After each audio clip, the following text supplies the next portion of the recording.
Good to go.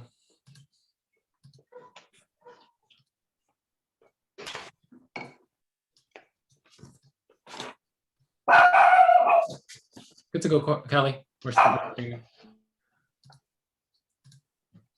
Okay, thank you, Mr. Pichardo.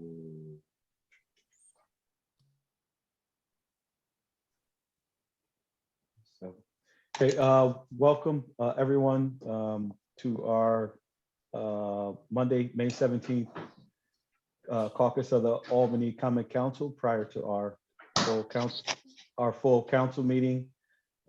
For the record, JR, can you do the honors for me here? Sure can. So far with us is Councilmember O'Brien, Councilmember Love, Councilmember Conti, Councilmember Johnson, Councilmember Hoey, Councilmember Anani, Councilmember Fahey, Councilmember Ballerin, Councilmember Dochette, Councilmember Kimbrough, Council President Ellis, from staff, myself, Brett Williams from Corporation Counsel's Office, and Daniel Gillespie, the City Clerk. Okay, thank you, Mr. Pichardo. Councilmember Farrell and Councilmember Robinson are joining us now. Okay. Thank you, Mr. Pichardo. Thank you and welcome. Good evening to everyone. Council President Ellis is here. Yeah, I see him now. I'll just get right into our agenda. First up on the agenda is approval of minutes from a previous meeting. Will be our May 3rd, 2021 meeting minutes. I'll be offered for approval. Moving on, no laws introduced, on to local laws held. For the record, Councilmember Flynn and Councilmember Frederick just joined us. Thank you. On to local laws held. Well, first up will be discussing, moving forward with local law C by Ms. Doche as amended. It is my understanding and that Ms. Love would like to offer an amendment. I don't, I'm sure how we address that, Mr. Pichardo. You can lead us through that. So we'll be taking up local law C. Yes. Okay. And then that will be it for local laws. Rest are held. On to ordinances introduced. Ordinance 145221 by Ms. Frederick and Mr. Johnson. That's authorizing the sale of Delaware, a portion of Delaware Street and Alexander Street. That'll be a referral to finance. That's 145221. Okay, next ordinance by Mr. O'Brien. It's ordinance amending Article 3 in relation to pavement opening and repair of sidewalks, streets, and other pavements. That'll be going to general services. That's 155221. That ordinance. Next ordinance is 165221 by Ms. Love, authorizing the sale to Dr. Brenda Robinson of city-owned parcel located at 23 Lark Street. That'll be a referral to finance. Okay. Staying in important.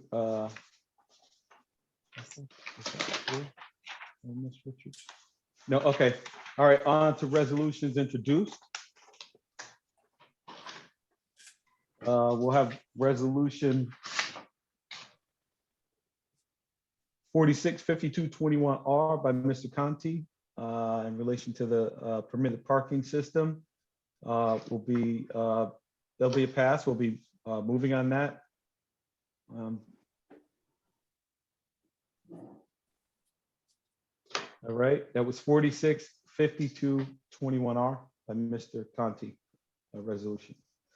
Next resolution's 475221R by Ms. Fahey. Resolution by the council requesting immediate action, federal officials to undertake an evaluation of chemical chemical gas and its use. That'll be an intro and a whole. And I believe Mr. O'Brien also wanted to be listed as a co-sponsor on that. And next, I'd like to add by majority consent, 485221R, which will be a resolution by Mr. State honoring Sinados. And resolution MC 495221R by Mr. Flynn in relation to supporting and calling for continued access to Washington Park for Capitol holiday lights in the park. That's by Mr. Flynn. Okay. Continuing on to Kelly, just a clarification. So I assume we're passing on the MCs 48 and 49 is being referred to the Parks Committee. Yes. Oh, I left the referral out. I apologize for that, Richard. Yep, you're absolutely correct. It is referred to Parks. I did. Want to give me a cover heart that. attack? Thanks. No, I covered it in our caucus and I left it out here. Okay, thanks. So inadvertently. Okay, and then next, under resolutions held will be number 4 by Mr. Conti, resolution 234120R. That'll be withdrawn. Continuing on to resolutions held, we have both 334121R and 344121R by Ms. Farrell. Went to finance and came out with positive recommendations. One's relating to a salary elimination and adjustment in the treasurer's office. That's 33. And 34 is in the building and regulatory compliance department salary adjustment. Those will both be passes, or we'll be voting on both of those. And I think as far as agenda, yes. Kelly, can you tell me, cut out, I'm having really trouble with you said which is going to be withdrawn? Number 4 under resolution. resolution. Yeah, it's 234120R. Okay, thank you. Is my audio cutting in and out? Thank you. No, it's mine. I got for some reason all day my internet has been bad. It's me. Okay. All right. And so Mr. President, let me take a guess. You have Spectrum? Yes. Don't we all? We're all city residents, right? So yeah, it's really for no reason. I don't know why. Terrible. Right. Okay. So then that's it for the agenda. Got questions, comments?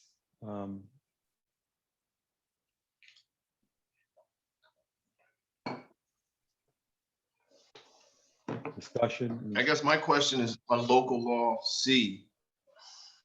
That Ms. Duche will be amending it tonight. No, not Mr. O'Shea. Hers was already amended, and it is it was at our last meeting. Ms. Love is offering an amendment. That's what I don't understand. Right. And the Ms. Love- amendment,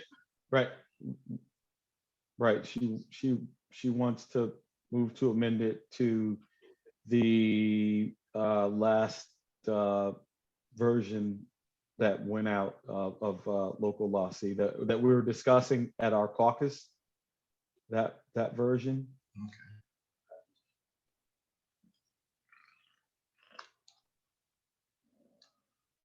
So it can't be passed tonight if she's amending it. It has to age. Go ahead. It would have to Mr. age. Shea has Mr. hand up. O'Shea. Yeah, Mr. O'Shea. So, Uh-oh, there goes my internet. What's, this legislation has my name on it. I have talked to you, Mr. Kelly, about the desire to not have a hostile amendment be introduced. Hostile meaning something that I and other co-sponsors would be opposed to. I think that's generally a courtesy in legislative forums, where people do not amend somebody else's legislation. If Ms. Love would like to introduce her own legislation, I of course would have no objection to that. And she can put her name on it. But for her to turn my legislation into her legislation, or for this council to condone that, I think it's just plain disrespectful. And I wonder how other people feel about that. Why not act on my legislation, as I have been saying for some time, that has a number of co-sponsors on it. And if it does not pass, then other people can take up the issue and propose. And has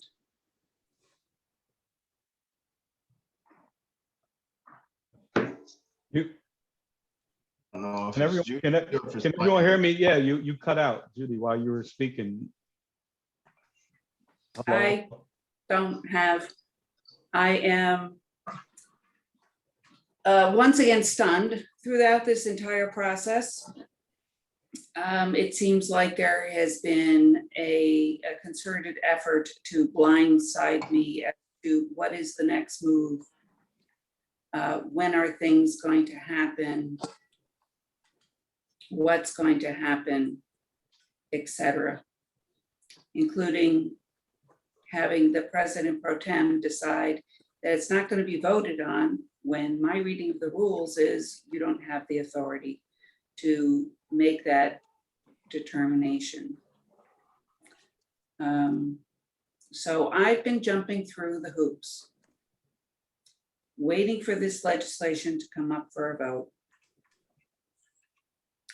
And I would like my legislation to be voted on as proposed, as I have proposed. Good. Mr. Kimbrough, you have told me in our conversations that you don't like politics. Mhm.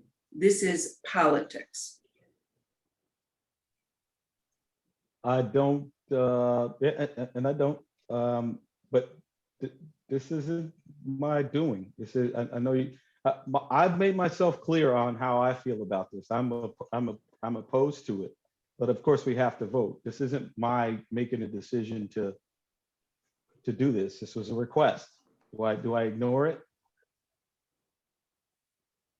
As much as you'd like to think it's my doing. The other night, I was exasperated, and I got to a point where I just said, my stance is my stance, and then I stopped. So So, I Vote mean, you no. can ask, vote no on my legislation. That's what I've said. If you disagree with my legislation, then vote no on it. which is absolutely my intent, I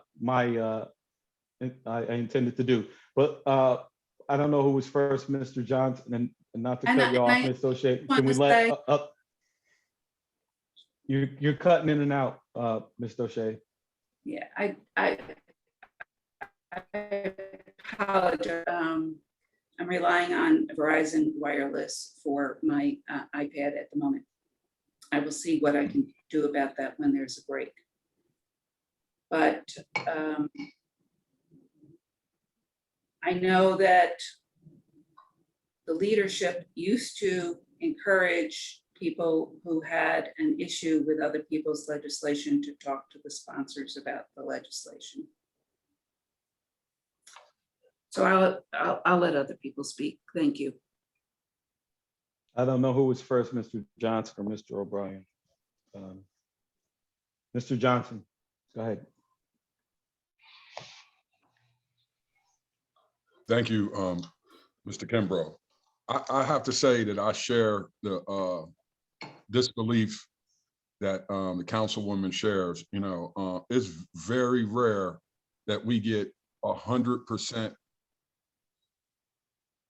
consolidation from the people. The people have spoke time and time again. You know, I follow what the people say about us, and they're not saying, you know, things good. They're not saying good things right now, because it's one thing is clear: they don't want tear gas, they don't want rubber bullets, and they have a right to expect different approaches from APD. You know, it's people in leadership in APD that get paid handsome money, and they have a professional responsibility, just like we have a professional responsibility. It's not about what we think. It's, you know, when the people speak, it's about what the people want. And this is just a piss poor example of us listening to the people. This is just a piss poor example of us listening to the people and continuing to do what we want to do, because, you know, it's been effort after effort to delay, to you know, to hide, you know, to protect people. It's time for us to put this out for vote. And if you don't support it, that's your choice. But, you know, remember that the people have rights to understand and know who's listening to them. So thank you. Thank you, Mr. Johnson. Mr. O'Brien.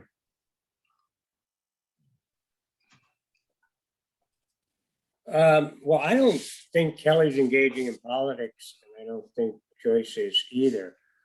And I don't know, I mean, I'm trying to think of the case. I know local laws and ordinances have been amended. I remember when I had the one on blood plasma, it was probably amended about 5 or 6 times, usually at the suggestion of others. And that caused delays, and eventually it came out with a better product, I think. As to what the people want, I know there's been a concerted effort to go with an absolute ban by voices that appear to be coordinated. But in my conversations with people that I've spoken to, there's nobody wants tear gas on a regular basis, for sure. The issue is, how should it be handled? And I've seen a split of opinion in the people that I've spoken to. So it wasn't as unified a voice for one piece of legislation as, you know, might be claimed. So to me, and I guess JR can counsel us on this, but to me, it's up to the council. If Joyce wants to offer an amendment, and if somebody wants to second it, and others want to discuss it, and we take a vote on whether it's going to be amended. I mean, I thought that was the process, which I've seen. Like I say, I certainly saw it with my blood plasma piece of legislation. So that's my suggestion. We listen through it. We hear it out. Thank you, Mr. O'Brien. Ms. Love. Yes, thank you, Kelly. I'm against tear gas, definitely. But my point is, no one came up with any other alternative. You want to ban tear gas, you want to ban rubber bullets. Now what? When something happened in the community, what are they going to do? Use real bullets on our people? No one has not yet once said, this is the alternative we're going to use if we ban tear gas. I'm against tear gas, but you got to come up with some other solution. We got to put something else in there. We got to phase something else in there and phase out tear gas. But we got to come up with something. Again, what are you going to do? It only happened in the poor neighborhoods. And what you gonna do? Open fire on my people because you can't use tear gas, so you're gonna start shooting bullets. Thank you. Thank you, Ms. Love. Mr. Hoey.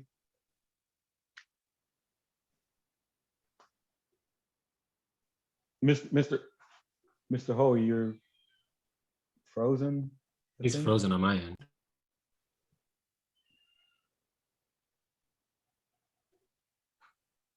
Yeah, I don't have a great connection either, so I apologize.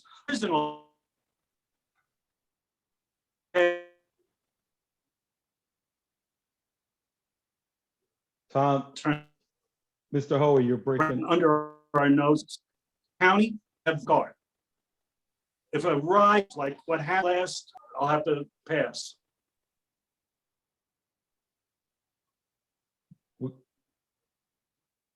Couldn't.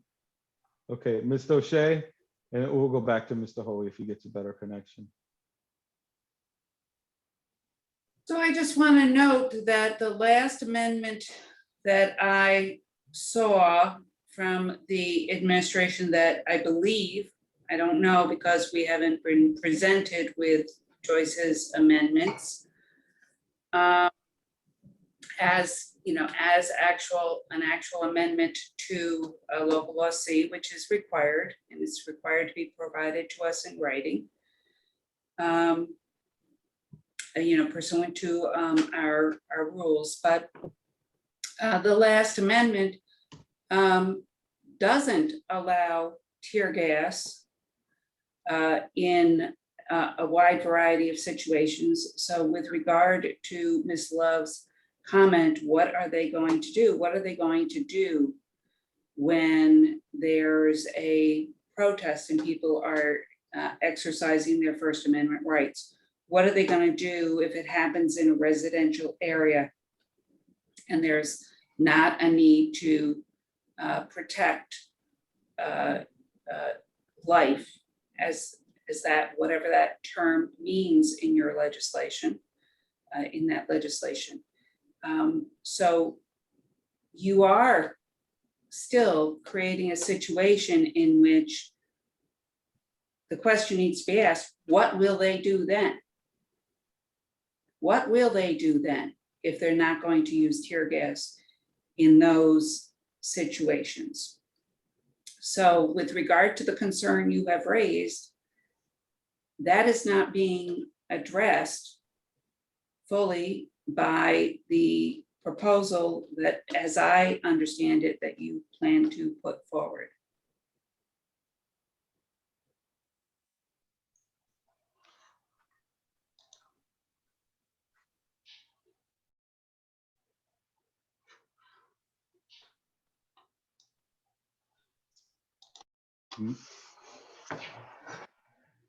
All right. Are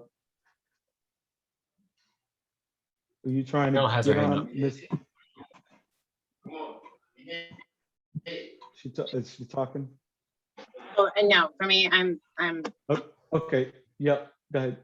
I just, a point of clarification. I think that what Joyce was talking about was violent situations where there was life on the line. She wasn't talking about, totally agreed. And I actually think that's an important point of the original legislation and every single amendment that we've discussed.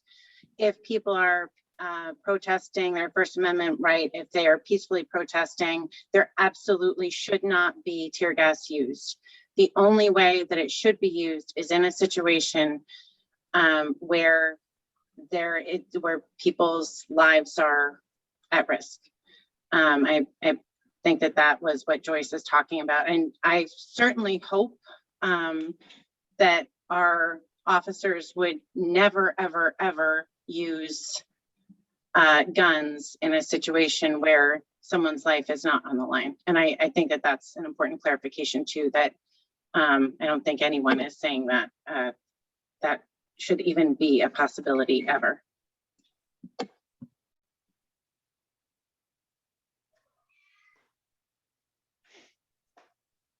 Okay. Anyone else? Any other further comment? Mr. O'Brien? Yeah, simple question. Do we have in front of us a copy of the amended version? I mean, I had a few different copies that were mailed to us last week. Many, I have yours, I have Judy's, and then there was at least one or two others. Is there some way that we can get in front of us a copy of what we think the amendment is going to be? I saw an email that came out this evening and it had today's date as the as amended by date. Oh. You have Yeah, that? Mr. Bachardo emailed that out at 6:34. Could somebody screen share it? Yes, yes, please. While you're trying to get that up, Mr. Hoey and then Mr. Ballerin, I saw your hand there. Well, thank you. I'm hoping that this will be a little bit better. We do have a solution, and that's to use, we have the county police, we have the state police, and we have federal. So if we ever had a situation like happened last year, right away, we should be calling in for help. It shouldn't be that we're going to take care of this ourselves. And I think that's been kind of the attitude that I've heard in talking to people on the force, that they don't like when somebody else comes into Albany to take care of the situation. But we're talking about, and this has been brought up, this is a nationwide type of situation where there are disruptors who want to destroy our way of living in our government, and they have no qualms about doing it. But we do have, this using tear gas, again, you know how I feel. I don't think we need it right now, and I think it needs to be.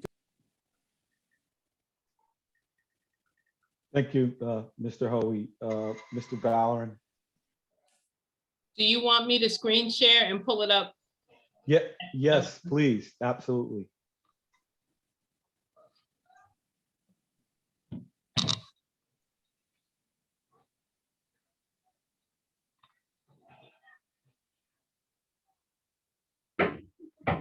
Kelly, you want me to go now, or you guys gonna talk about the document? Yeah, go ahead, Alfredo.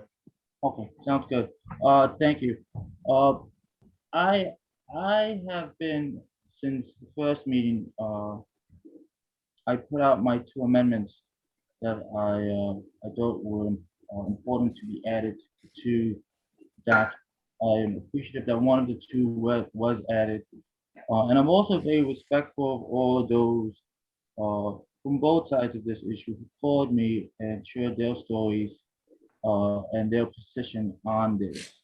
And I think we have to be respectful of each other's viewpoints, whether we agree or disagree with each other, and find ways to get some common ground to get to a better place. I do believe that there should be very clear, very specific situations where non-lethal options should be available. And I put those out there. And I think we're not alone on this. If you look at what other cities have done when they banned their tear gas, they've also allowed for extreme situations to be able to use non-lethal force.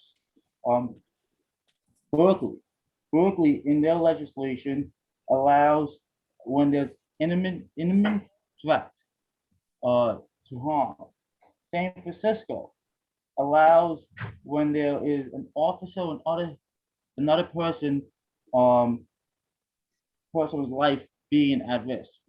So I do believe, and I've said it from day one, so I have not been hiding on this issue. I have not been afraid of taking the hits on both sides, to be honest, because both sides are very passionate about this issue. And I do think we need to work on this together. So I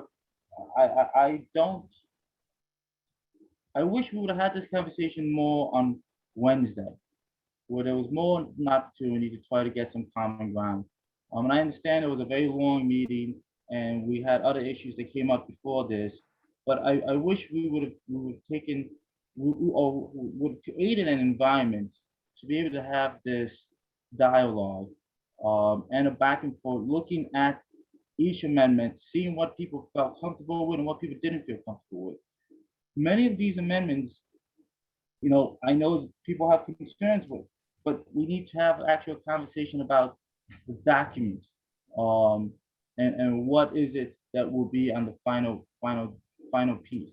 So that's just my 2 cents, and I just wanted to make sure, you know, whatever happens today, I think we need to really be looking at having conversations about these type of legislation, having just meetings that are just focused on this, on these controversial subjects, so that we can actually have the time amongst colleagues to have those discussions and to have those back and forths and to try to find some common ground where we can move legislation that puts our city in a better place.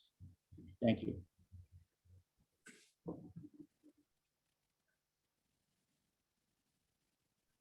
Mr. O'Shea. This is not an amendment. This is not the offering of an amendment. An amendment usually reflects who's offering the amendment and specifically what is being amended in the existing proposed legislation.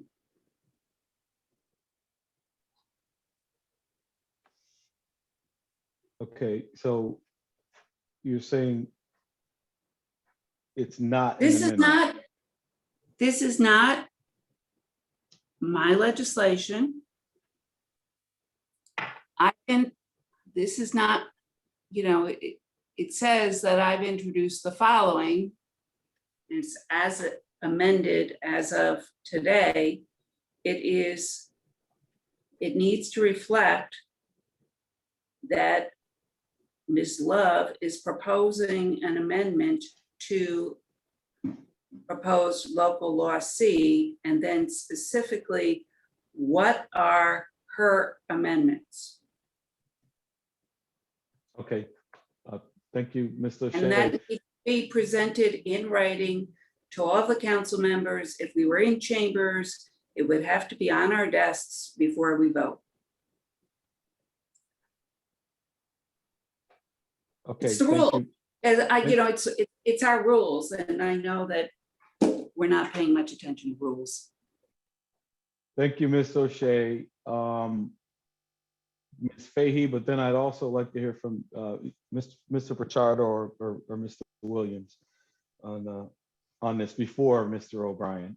Ms. Fahey. This is also for Brett Williams.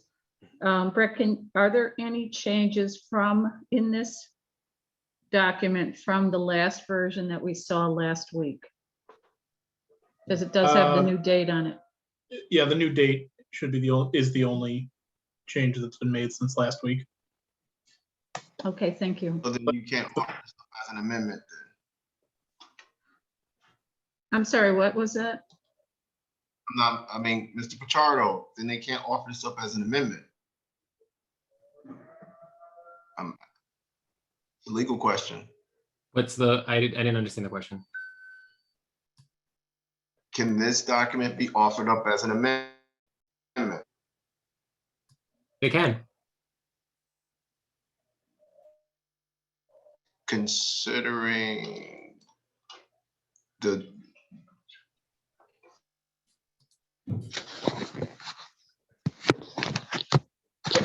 Okay. He's saying it can. Ms. Fahey, did you have any further questions? Mr. Williams, were you gonna? No, that was it. Thank you. Okay. All right. So Mr. O'Brien, Ms. Farrell, then Mr. Robinson. From my understanding, and I'm looking at the latest email late this afternoon, and it's in writing, and it shows what's being changed is out of section 42-54.3, subcapital A, sub 1, everything that's contained under parenthesis subsection small c is the amendment. And then when it gets to subsection 2, it continues on like the original local law. Is that correct? Brett? So I do see something that's written, and it looks like what we had discussed at the last caucus without deciding upon. Yes, so from, as you pointed out, Councilmember O'Brien,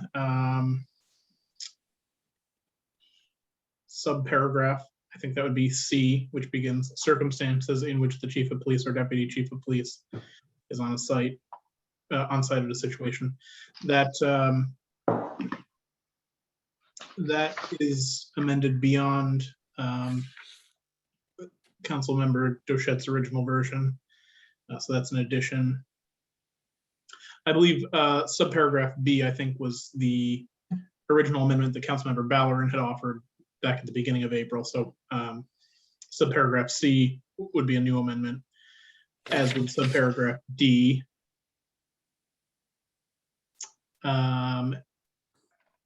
As would paragraph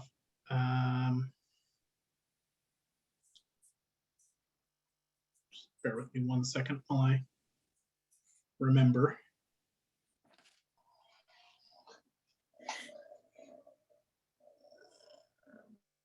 Yes, subparagraph 4, paragraph 4, excuse me. That's new material as well. And then in subsection B, paragraph 3 is new material as well. So, Mr. Williams, would it suffice, since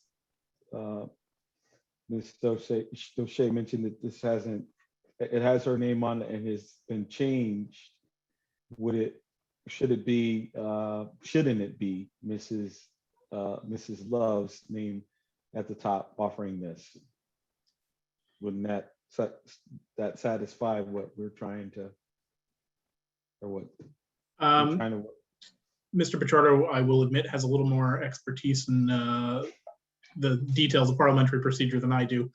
But my understanding is that since it's already been moved out of committee, that the time for amending the sponsors has passed, other than to add co-sponsors, I think, but I will defer to Mr. Pichardo on that point. Yeah, it's in simple form. It says, no question shall be debated or put unless the same shall be seconded, section 8.7 of the rules of procedure. And then it goes on to say that when a motion is seconded, it shall be stated by the president before the debate, and every motion shall be reduced in writing if any member requests it. Okay, we're getting past our caucus time, but Mr. O'Brien, Mr. Robinson, Ms. Doche, and then we're gotta move on. We gotta. No, I've already made my point, and I think I understand what the amendment is, and it's in writing. And it's what was discussed a week ago or last week. So it is in writing, and I think I know. Thank you, Mr. O'Brien. Mr. Robinson. No, I just had a point of clarification that if Councilman Love, she makes the amendments from the floor, she would have to state what the amendments are that she's amending from the floor to the original piece of legislation. And then subsequently in a following meeting, I thought that those amendments would be offered up, the legislation would be as amended as it, after it is sent to council members. I thought that Right. So if this ends up being amended now, it doesn't just get passed as amended. It would have to, it changes, so it has to age again. Okay. I just wanted to clarify. Thank you. Ms. Doche. So we have somebody on the council who has dealt with this kind of situation with regard to amendments, and I'd like Mr. Conti's opinion as to whether this is in compliance with our rules and whether this is the way that amendments are normally done when not endorsed and approved by the sponsor. Mr. O'Brien has referred to legislation regarding amendments that he further negotiated and agreed to. That is far different than when an amendment is being made for which the sponsor does not agree with the amendment. Early on in my tenure, I was told that you needed to offer an amendment in writing. Our rules say this. Unfortunately, I don't have access to my rules. I'm trying, the council rules, I'm trying to bring it up. Apparently, we don't have it on our website, but it's supposed to be in writing, and it's supposed to be offered up essentially in writing as a motion with the specific language and with regard to how the proposed legislation is being amended. But I'd love to hear what Mr. Conti has to say about that. Thanks. Oh, excuse me. And the other thing is, I'd like to find out, Mike O'Brien referred to an email that he received today. I'd like to know who that was from and who were the recipients of that, as it was clearly, I can't find that in my email. Matt, I'm looking it up. I sent it at 6:34. It was me, and I sent it to all council members. Yeah.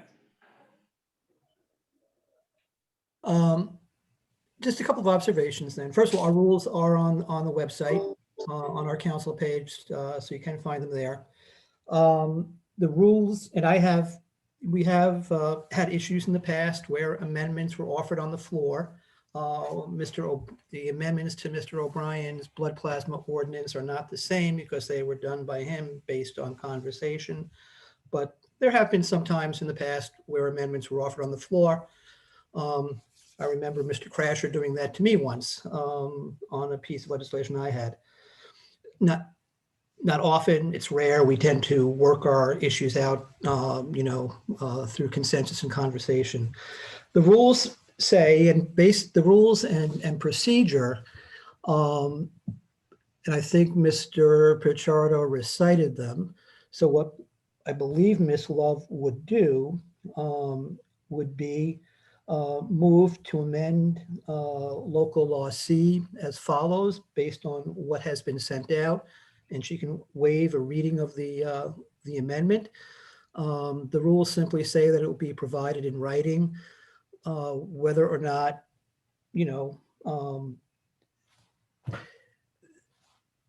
it's been emailed to us, and so it is available to members in writing.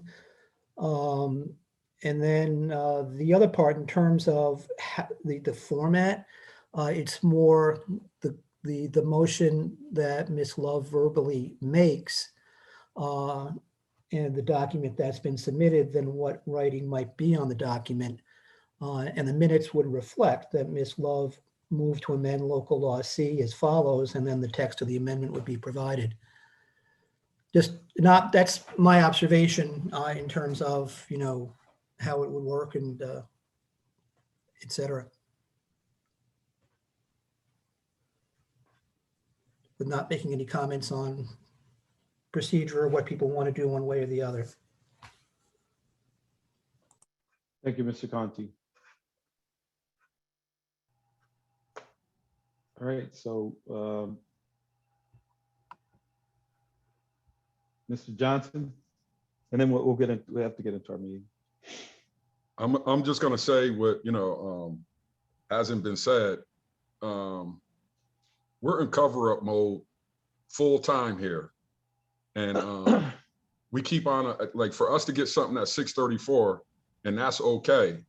And we're gonna make an amendment on something that not everyone saw. Just says it sends another ugly message to these processes. We are trying to make changes. We got to understand that people are calling for changes, police reform, and to say, hey, we're going to still let the police be in charge of, when we're going to use this. That's not change. That's not reform.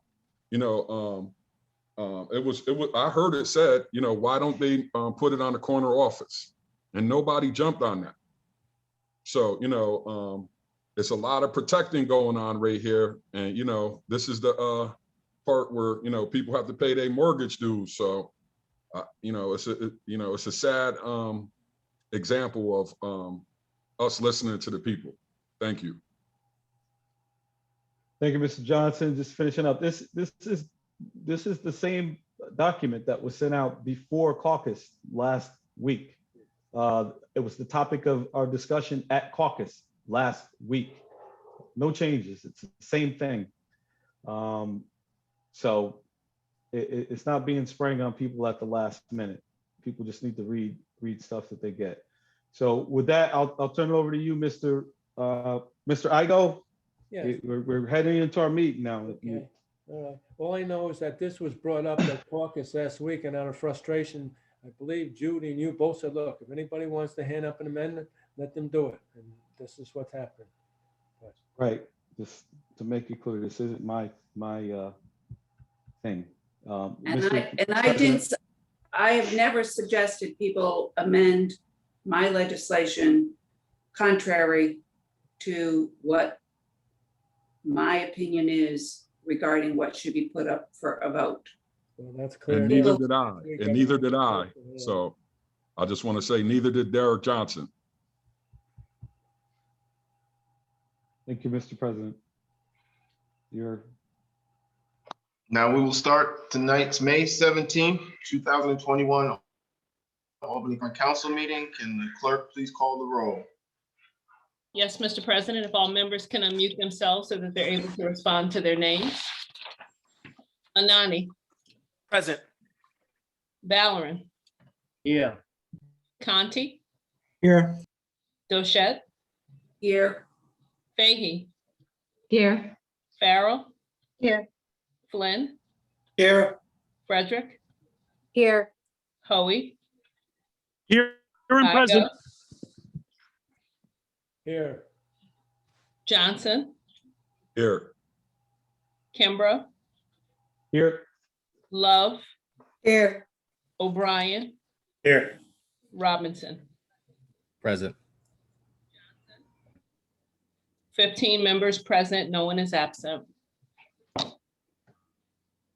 And now the next session of our agenda. Can you please put up the flag so we can say the Pledge of Allegiance, and right after the Pledge of Allegiance, we'll have our moment of silence. Thank you, Madam Clerk. I pledge allegiance to the flag of the United States of America and to the republic for which it stands, one nation, under God, indivisible, with liberty and justice for all.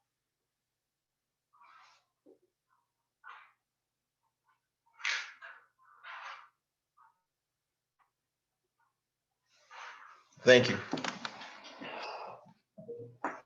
Now we've reached the next portion of our agenda, which is the public comment period. Due to the overwhelming number of people who signed up for public comment, we will have to limit it to 3 minutes. And we can hear as many people as possible within our hour time frame of our public comment period. If you do not hear your comment, we have received over, I think, 30 to 40 written comments, public comments. We just want to let people know, council members have received that. Our clerk has gotten it, folks. So your message has been given to us. If you don't hear it, it's okay. We do have those. So once again, please state your name and address for the record. You can talk about any subject you wish to. After 2 minutes, I will let you know you have 1 minute remaining on your public comment. And then I will ask you to finish up when I will just tell you time. Once again, council members do not address or answer your questions at this time. If they choose to do so, they will do so later down the road in the meeting in the agenda. So with that being said, the clerk, please call the first speaker. Jeff Crumpton. Good evening. My name is Jeff Crumpton, and I live at 367 Hamilton Street. I'm the president of the Hudson Park Neighborhood Association. I'd like to thank the council for the opportunity to address you this evening. I'm here to speak on behalf of both Hudson Park and Center Square associations, but our stated position is based on a deep partnership with Washington Park Neighborhood Association, Park South, Washington Park Conservancy, Walkable Albany, all of which are informed by our residents and neighbors. I'm speaking on behalf of the resolution put out by Council Member Flynn with regards to lights in the park. And I think it's rather telling that while each of our organizations have worked really hard to understand how our neighbors are impacted by lights in the park, the same is not true of the organizer, who year after year makes no attempt to contact any one of our organizations or to engage in any way on the long list of legitimate impacts that their event places on our neighborhoods and city. And while I could speak at length about the countless other items that have been brought to our attention, I just want to focus on one this evening. There is no comprehensive published traffic plan, no written or published logistical plan developed by city, county, or state agencies, no regard to communicating with private ambulance services, no communicated efforts to mitigate these effects of the event as it relates to safety of our neighbors. There is a complete and utter lack of communication with any of the community groups surrounding Washington Park, and promises are made to do better next time just fail to materialize. The simple fact is that the crush of vehicles in a dense urban area equals increased response time for those first responders trying to get in and out of our neighborhood, but also other emergencies that require access to Albany Med that are now sitting in long lines of traffic on high volume nights. This is not the impact of just one year, this past year, but instead has grown each and every year as the size and scope of the event continues to grow. This hasty resolution is merely a wasted opportunity in our minds. Instead, I ask you to listen to your constituents, engage in a meaningful dialogue that seeks to remedy a problem rather than perpetuating it for future years to come. Thank you very much. You have 1 minute remaining. That's it. Thank you. Thank you, sir. Thank you. And clerk, please call the next speaker. Shadi Khadivi.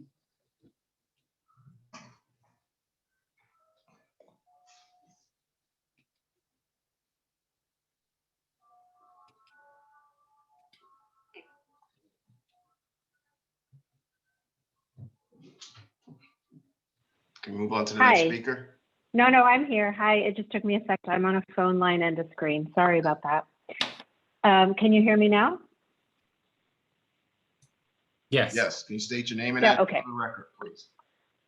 Hi, my name is Shadi Khadivi. I live at 427 State Street in Albany.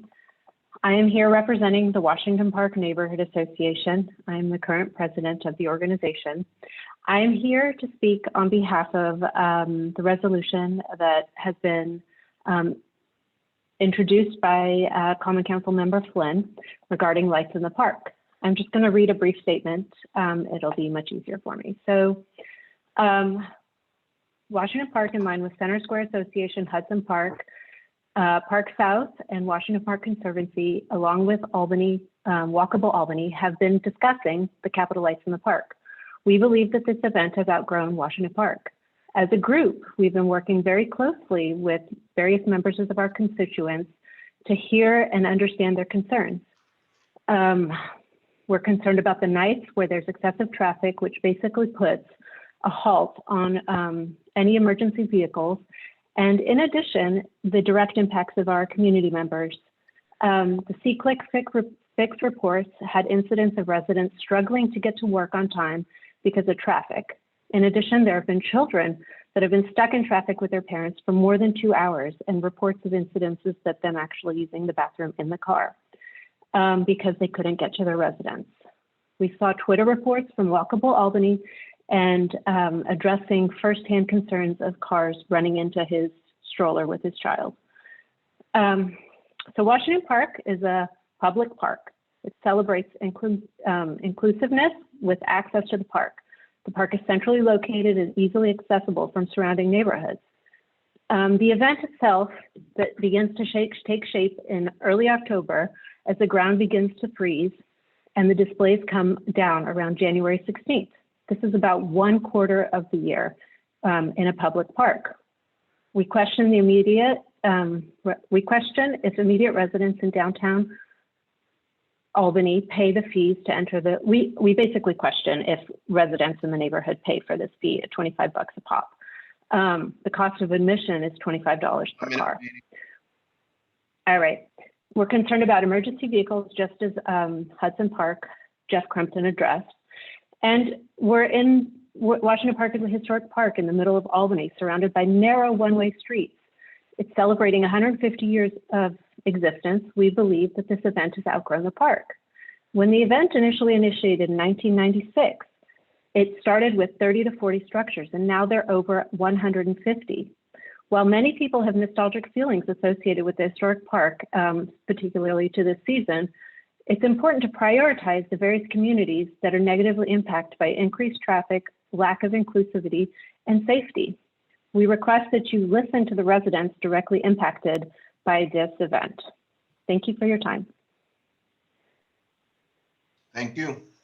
Thank you. And the clerk, please, on next speaker. Samantha Schifford. Hi, my name is Samantha Schippard. I live at 503 State Street. I'm also speaking about the lights in the park. I have enjoyed the lights, but this event has simply outgrown this public space. For me, living near Washington Park, the party bus was the last straw. Basically, one night I couldn't have a conversation at the kitchen table because of this loud rumbling bus outside.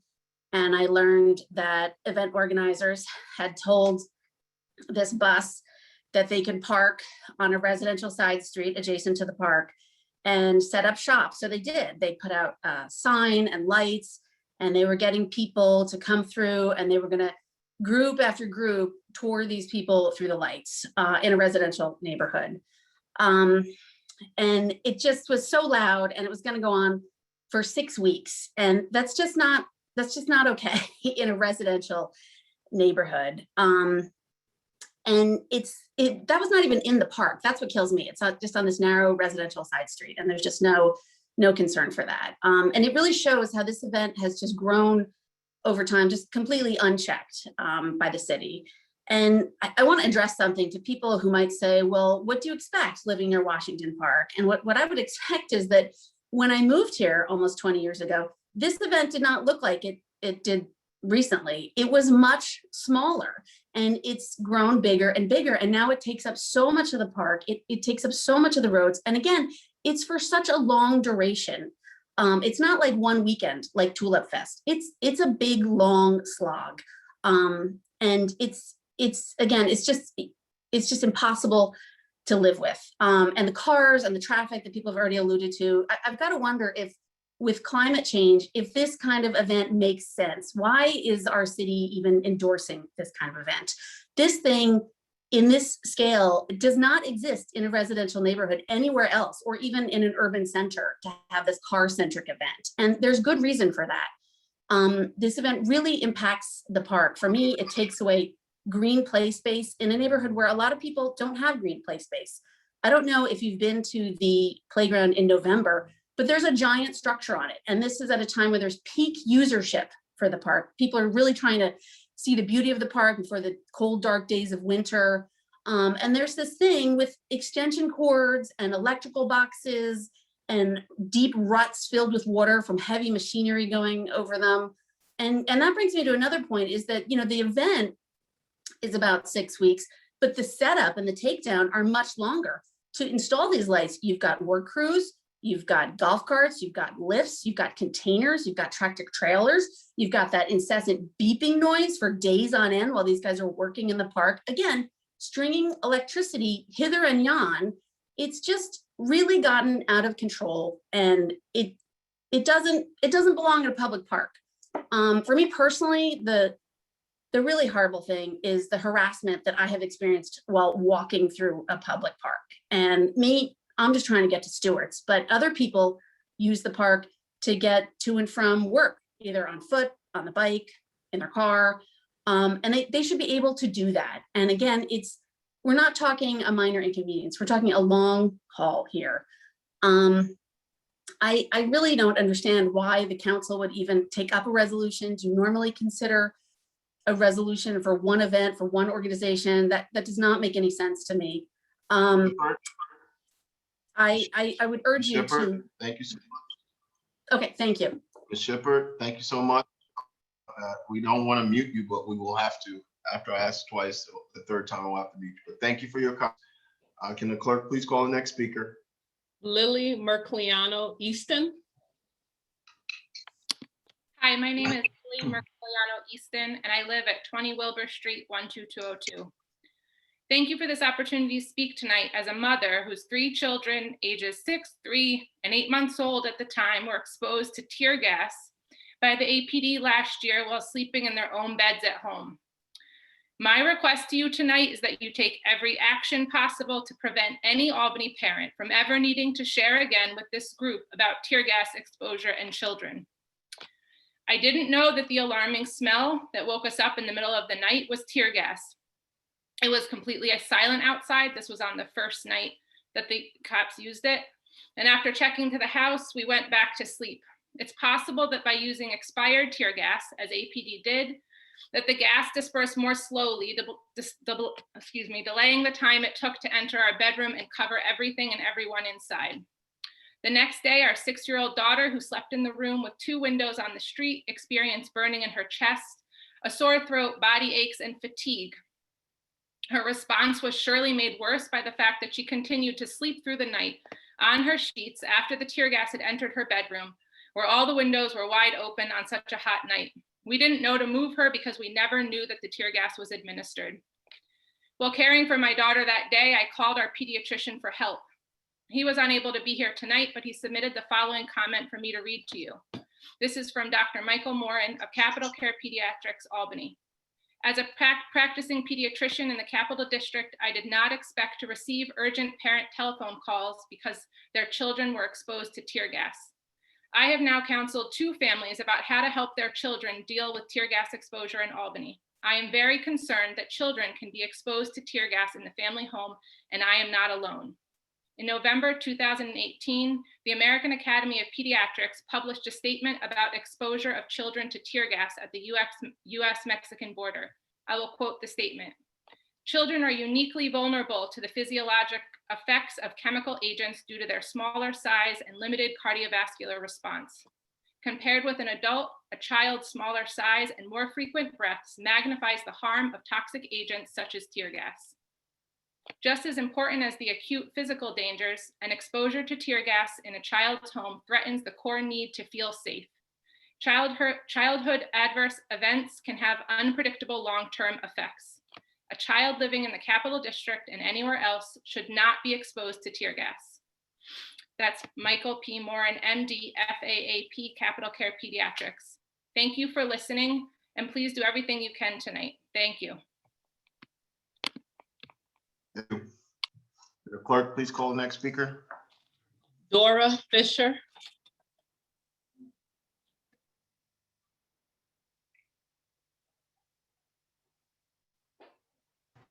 Hello, I am speaking tonight and to ask for lights in the park. Ms. Fisher, can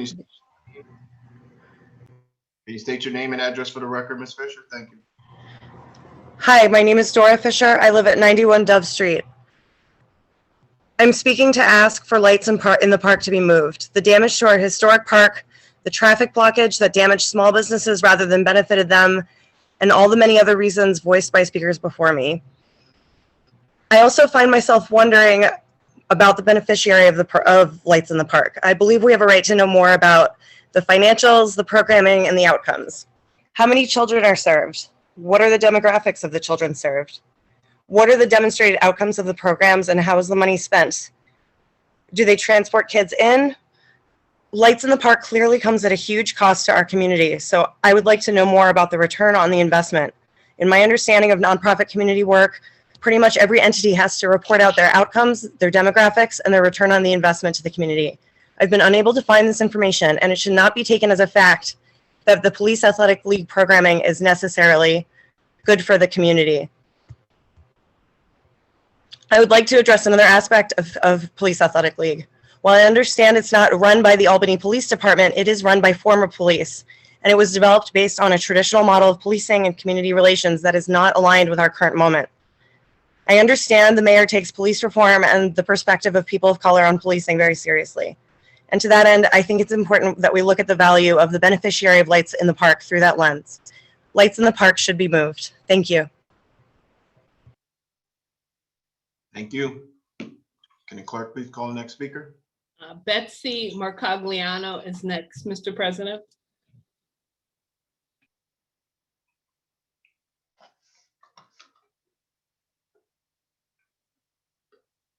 Unmute. All right. Ms. Marcagliano, are you there? Yes, I'm here. My name is There you Betsy. go. My name is Betsy Mercoliano, and I live at 3 Wilbur Street in the South End. I'm calling because about banning chemical weapons and rubber bullets use in the city by the Albany Police Department.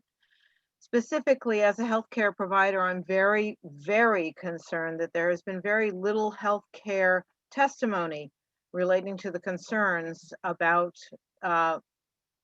chemical weapons being used and rubber bullets.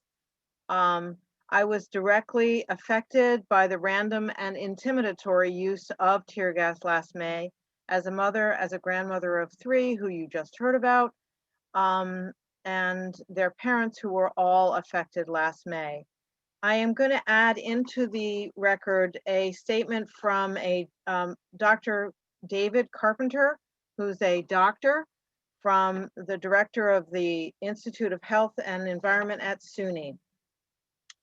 Dear members of the council, as a public health physician, I'm writing to support the proposed ban of use of tear gas and rubber bullets by Albany Police. While I strongly support the police who perform a vital function, I do not support the use of tear gas or rubber bullets because they pose serious adverse health effects to our citizens. In addition, in my judgment, their use is actually counterproductive in the goal of maintaining law and order because of they further incite anger. It is ironic that the use of tear gas in warfare is prohibited by Chemical Weapons Convention, but is allowed for domestic use. While there is no strong evidence that a single exposure to tear gas in an outdoor environment causes lasting harm, repeated exposures are known to result in chronic lung, cutaneous, and ocular injuries. Exposure in an indoor environment is more dangerous because the concentrations are higher. There's potential injury for exploding canister. Injuries from rubber bullets can also be severe, especially to the eyes. If the results of the past year have shown anything, it is that use of excessive force by police, including excessive use of tear gas and rubber bullets, only triggers greater anger and continued disruption of the public order. I urge the council to ban the use of tear gas and rubber bullets. Thank you for your consideration. David O. Carpenter, MD, Director, Institute of Health and Environment, the University of Albany. I would like this testimony from a healthcare provider, which I am also a healthcare provider, as well as a mother and a grandmother, to be taken very, very seriously. Thank you, and please do what you can to ban the use of these weapons. Thank you. Thank you. Can the clerk please call the next speaker? Elisa Albert. Hi. Okay. I am trying to unmute myself. Can you hear me? We can hear you again, Ms. Albert. Just state your name and address for the record. She just muted herself. Miss Albert, if you could, thank you. Okay. Hi. Sorry, my name is Elisa Albert. I'm at 60 Willett Street, 12210. I am here to ask that holiday lights in the park be stopped. PAL's presence in the park from October through January is abusive and extortionist. We have nothing against holidays or lights per se, but the overwhelming majority of homeowners and business owners in Center Square are unwilling to tolerate this farcical nightmare any longer. We all know very well that most of the folks who pay the laughable fee to drive through the lights otherwise do not set foot in downtown Albany or Center Square. We and the overwhelming majority of our neighbors cheered when Mayor Sheehan said enough is enough. We are doing everything in our power to hold her to that. Our beautiful, historic, walkable neighborhoods are not theme parks to be ravaged and profited off and further marginalized by folks who do not live here and P optics aside, do not care about this place. If you like our architecture and our vibe, come hang out here, spend money here, buy property here, fix it up, and show real respect for the immense value of this place. If you want to hang out in our beautiful historic park while enjoying some cheerful winter lights, wonderful. If holiday lights were to be allowed to remain here, they should be fundraising privately and keeping the park pedestrian exclusive with perhaps golf cart rides for the mobility challenged. Make sure that lights are free and open to everyone who lives in Albany proper. This kind of winter festival sounds grand. Local food trucks serving actual food, music, dance, human scale enjoyment of all our fabulous city has to offer, including physical movement and the sovereignty of human pedestrian bodies in physical space. Those who prefer to live in their cars and pay taxes in neighborhoods without sidewalks should live long and prosper in their preferred reality. Pretending PAL is doing any real good in this community is absurd. Pretending masses of cars snaking through our 150-year-old park and our neighborhoods for weeks and weeks is somehow good for the neighborhood is absurd. Pretending timed admittance or any other compromise will address any of these deeper problems is absurd. And we also want to point out that there have been numerous studies from all over the world showing that air quality where there are idling cars en masse is severely compromised. So it is not just our emotional and psychic health at stake here, but our physical health as well. In addition, I would like to just let you know that one of PAL's contractors did murder a beloved family puppy going at least 40 miles an hour on a pedestrian road in the park in broad daylight in 2017. Could easily have been a child. Our parks are not for this purpose. Thank you.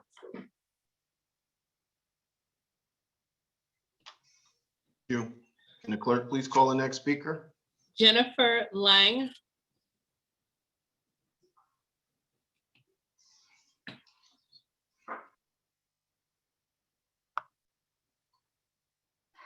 Hello, I am Jennifer Lang. I live at 197 Lancaster Street, and I am writing against the resolution that Honorable Flynn, who is in District Ward 8, has presented, which is affecting Ward 6. Our council member is Honorable Conti. I have lived in my home owned my home for 15 years. I have 4 children. My 4 children walk, they ride their bikes to schools, to neighborhoods, to friends. During the lights in the park, are no longer able to go through the park. They are often told not to be in the park, do not walk the dog in the park. They have all been shuttered out. We use the park in the winter. We do walks. However, with all the electricity and the numerous lights, as everyone else has mentioned, twofold has stopped us from sledding and has often stopped us for our walks in the park. I'm very concerned about traffic. There are State Street, Madison Street, Lark Street, Willett Street are all congested for hours on end for those 6 weeks. We have cars that are going down one-way streets. Our streets are in a grid, often one way. There are cars that are angry, they can't get through. There are people that do not know how to drive on our city streets in our neighborhood during those lights. So I request that the resolution is not passed and that the city council does not take action on a nonprofit that would like to utilize our public park. Thank you.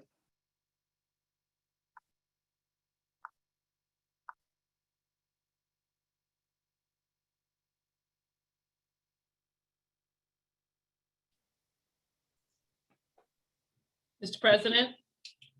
Mr. Kimber, I think you need to preside momentarily.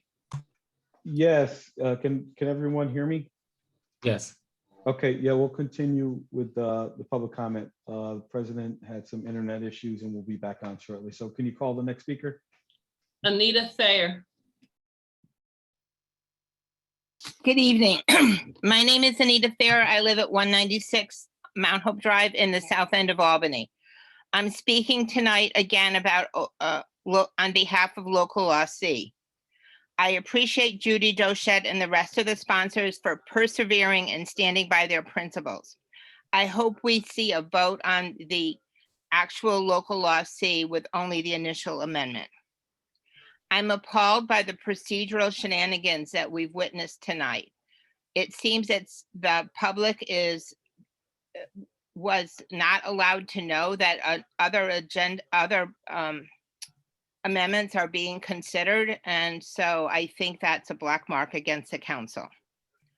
I urge members of the Common Council to vote yes on this local law without further delays. 8 months ago, Albany's Police Reform and Reinvention Collaborative started work. During the months that followed, we heard nothing but optimism about how we as a city are going to transform policing. Now is the time to act. I ask the council to take a step along the transformative path to a better future by passing Local Law C. It is the right thing to do, and it is what every person who has spoken at the council and committee meetings have asked you to do. No one but the APD leadership wants a militaristic police force in our city. Only the police chief and the mayor have spoken up in favor of tear gas and rubber bullets. It's up to the Common Council to take a stand in favor of this initial reform. Either we have a police force committed to community policing and dialogue, or an occupying force at war with the community. This is a choice before you tonight. Take a stand, stand up for your constituents, and vote for Local Law C. Thank you. Thank you, Ms. Thayer. Sorry about that, everyone. Been having internet problems. So can the clerk please call the next speaker? Merton Simpson. Yes, my name is Merton Simpson. I live at 295 Sheridan Avenue, and I'm the Albany County Legislator for District 2, which includes Washington Park. And this issue of lights in the park is a very serious one. As my constituents in Washington Park are concerned about safety, quality of life issues, and the erosion of both the environment and the infrastructure in the park, it's a serious issue that needs to be addressed. One of my concerns is coming out of this pandemic lockdown, it's very likely that we'll have a record number of attendees at the upcoming Lights in the Park if it were to go forward. And I expect that in following years, probably the participation would be less when things normalize. I am concerned because since 2019, I've been advocating for the increased use of community-related programs to provide alternatives for our young people. And so as the Police Athletic League is one of the programs that's coordinated by the Albany County Department of Children, Youth, and Families, I do, based on information and belief, believe that there is a useful function to be served by the Police Athletic League. On the other hand, we have a problem sometimes of looking at the as-is condition and continuing to go forward, whether it makes sense or not. America is one of the few industrialized nations that doesn't have a coherent healthcare plan. We don't have a wellness program. We have an insurance program that poses as a health program. We fund our education through property tax, and we fund our healthcare system through employment. Those are just not rational alternatives. So I don't believe going forward that it's an appropriate use of Washington Park to do the funding for the Police Athletic League. What I can't commit to, but what I am committed to trying to work towards, to try to find alternative funding through stimulus funding and through other county means to finance the Police Athletic League. In my interest to use the Police Athletic League along with other community-related, programs, we would subject the Police Athletic League to a rigorous analysis to make sure that they are providing viable services to our youth. I have no reason right now to believe that. And so I would hope that there could be some meaningful intervention to safeguard the safety and quality of life issues of the Washington Park and surrounding residents, but also that we make a real commitment, if appropriate, to fund the Police Athletic League through a more rational funding source than the Lights in the Park. And I'm committed to trying to come with a positive outcome. I'm a certified mediator, but I think I have a vested interest as a representative of the constituents, but I am willing to work in any way to try to come up with a positive solution immediately, and certainly going forward. I don't believe that Lights in the Park is a viable program because of the size expansion, and we need to find another funding alternative for Police Thank you. Athletic League. Thank you, Mr. Simpson. That's your time. Thank you so much. We've reached our 30-minute time limit. Mr. President? Yes, Mr. President, I make the motion to extend our public comment 30 minutes. Is there a second on that motion? All those in favor? Motion passes. Can the clerk please call our next speaker? Dr. Alice Green. Yes, can you hear me? Yes, we can. Okay, thank you. For nearly a year, we've all struggled with the issue of tear gas. And after witnessing highly disturbing events and behaviors of officials across the country and in our own city, the Center for Law and Justice is resolute that this Common Council must pass Local Law C. I give you 5 reasons. First, there is no morality in our police department using weapons of war against its citizenry. Tear gas, which causes immediate and long-lasting harm, has actually been banned as a weapon of war. It is immoral for the Albany Police Department to tear gas its citizenry. A second reason, the Common Council has a responsibility to remove weapons of war from the discretion of people under stress. The mayor's office and the police chief repeatedly state how stressed the APD is due to understaffing. As noted by several council members, people under stress exercise bad judgment. The mayor, under stress, likened Albany's peaceful protesters to the deadly insurrection at the Capitol. Any proposed amendments to Local Law C that gives discretion to use tear gas to a stressed police department should not be considered. Thirdly, there is an urgency to ban tear gas to motivate the Albany Police Department to adopt humane de-escalation tools. Many injuries during recent protests, including the insurrection at the Capitol and the South Station police sweep, were due to an inadequate preparation by police authorities. City officials have shown little inclination to pursue less harmful de-escalation techniques as long as they have weapons of war to fall back on. A fourth reason is that the people of Albany are in solidarity over this ban. Council members in last week's caucus noted the overwhelming community support for this ban. The center has never seen our community more in solidarity than it is now over the need for a ban on tear gas. And fifth and most importantly, the Common Council, elected exclusively by the members of your very own neighborhood, must not surrender your authority to the mayor. The erosion of community policing under the current APD administration has caused a spiraling down from guardian approach to a warrior mentality. There is a sense of us versus them in the manner in which the Albany Police Department handles protesters.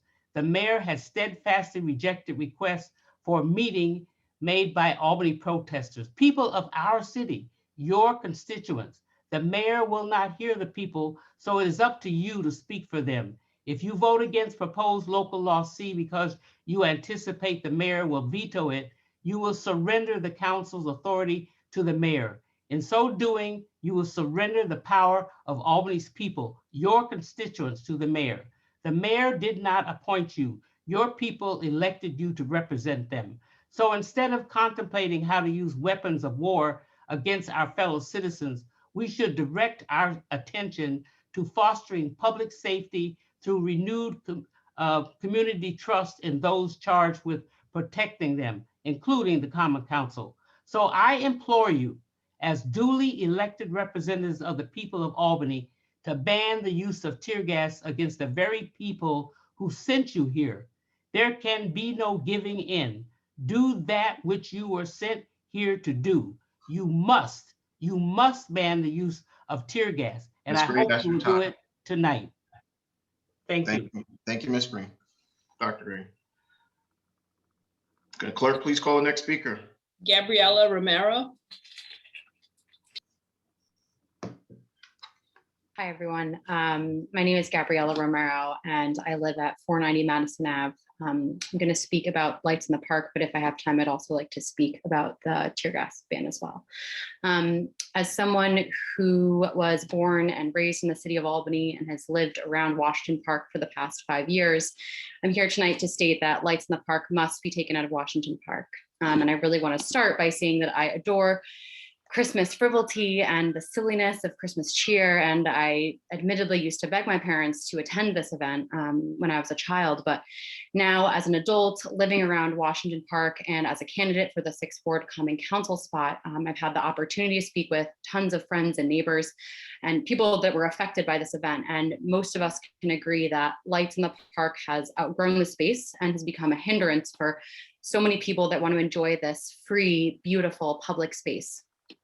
Lights in the Park doesn't allow the residents of my neighborhood to enjoy the park for months at a time, blocks access to pedestrians, deters winter activities. In addition to pedestrians, emergency vehicles aren't able to use the crucial roadway from the highway to the hospital.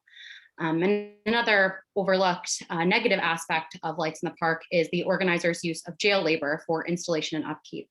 And this, in conjunction with all the things that I mentioned, the environmental impact, the lack of pedestrian safety, and the fact that a large number of the residents of my ward, renters and homeowners, oppose this, are reason enough to oppose Councilmember Flynn's resolution. And in discussing kind of moving forward how we can keep this holiday cheer while celebrating our city, I could suggest a decorated pathway from Lark Street to the ice rink, something to boost local businesses, but also celebrate holiday happiness. But no matter what, we must allow a full unencumbered access to our park, this public gem in the city of Albany, and we must get rid of Lights in the Park in Washington Park.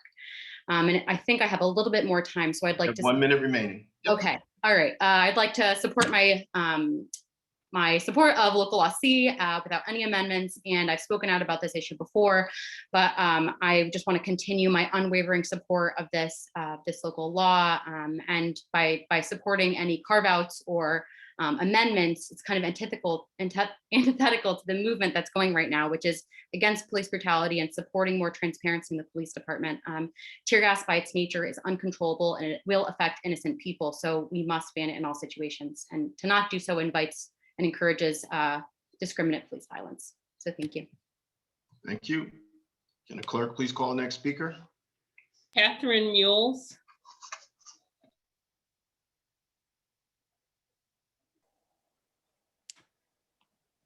Hi, Catherine Mules, 335 South Main Avenue. I'm talking about local law C. I fundamentally believe that tear gas doesn't belong in anyone's hands, let alone an organization tasked with maintaining public safety. The health risks have been brought up numerous times before. Every member should now know the long-term health effects of tear gas. It's bad. It's really bad. When I first heard about local law C, I thought this is exactly what the capital of New York State should be leading on. So I've been keeping an eye on how things are going, and I'm just sort of surprised at how things have, the path it's taken. Some members on the Common Council suggested adding in some frankly vague language that would allow tear gas if there's a riot or situations of dire need, followed by a reaffirmation that, well, nobody wants tear gas. Albany police receive plenty of training and are well equipped without the tear gas. If they're resorting to lethal force, that's more an issue of leadership and mindset and planning, not the tools available. Albany police have had to deal with all the kinds of situations brought up for reasons why they would need to keep tear gas, but they didn't decide to use tear gas until 2020. So the question should be, why did they decide to use tear gas there when other non-lethal tools were available? Even so, some suggested there needs to be some substitute in the bill, in the proposed law. Something that Albany police could use to de-escalate and calm a tense situation, but not without the negative side effects of tear gas. Maybe they saw a different 2020 than I did, but every time police in the US used tear gas, the protests got angrier and bigger and longer. Some lasted months. Tear gas doesn't de-escalate, it horrifies people, and horrified people want to act to stop the horror that's happening. It doesn't calm down a crowd. It makes them angry. But by far the most surprising thing that I heard was at the council's work session last week, on Wednesday the 12th, I heard a member of the Common Council say that the situation in Albany and the relationship between Albany police and Albany residents were, quote, like what's going on in Israel right now. You have 1 minute remaining. This council member continued, comparing the situation to the Troubles in Northern Ireland. So if nobody knows what the Troubles were, it was a 30-year conflict between different paramilitary groups and the British Army where 3,500 people died. There were multiple assassination attempts on the Prime Minister of Britain. On what planet does somebody think that that's an appropriate comparison? Albany Police Department is not the military. It should not be the military. I don't see roving bands of guerrilla fighters shooting in the streets and bombing government buildings over whether the capital region should be annexed by Vermont. This is not a rational view. And if anything, it reveals a very dystopian and like negative and undemocratic view of how society should work. So thankfully, I'm not in Joe Igoe's ward. I live in Mr. Flynn's ward, and I've heard very little from him. Hopefully I get to find out what his position is on this because I've been trying to look around. Time's up. Thank you so much. Thank you. Can the clerk call the next speaker? Susan Petto. Good evening. My name is Susan Petto and I live at 191 Lancaster Street.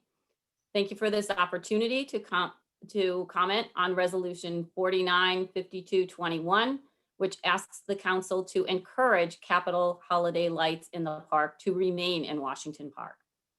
As a longtime resident of the 6th Ward, I ask both the Common Council and PAL to reconsider this position and the viability of this event in Washington Park. Lights in the Park has outgrown its location. When the event started 25 years ago, it was small and had little impact on residents' ability to use our park or place roadblocks in our walkable community.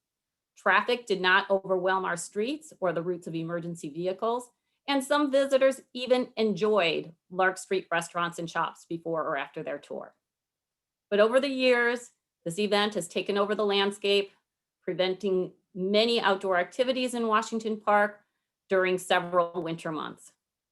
Traffic has caused health and safety concerns, and many Lark Street businesses now report little or even negative economic benefit since the traffic congestion discourages visitors from parking and even leaving their cars.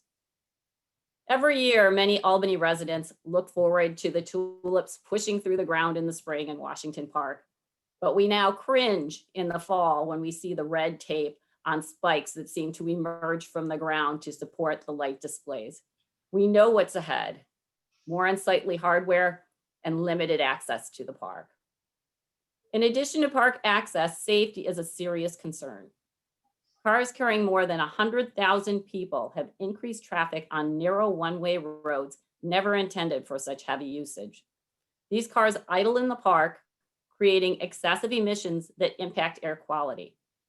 Efforts are being made all around the state to reduce emissions, especially in populated areas and around school zones where children are particularly impacted. The EPA states that idling vehicles contribute to air pollution and emit air toxins, which are suspected to cause cancer and other serious health effects. You have 1 minute Children's remaining. lungs, 1 minute, did you say? Okay, thank you. Children's lungs are still developing, and when they are exposed to elevated levels of these pollutants, children have an increased risk of developing asthma, respiratory problems, and other adverse health effects.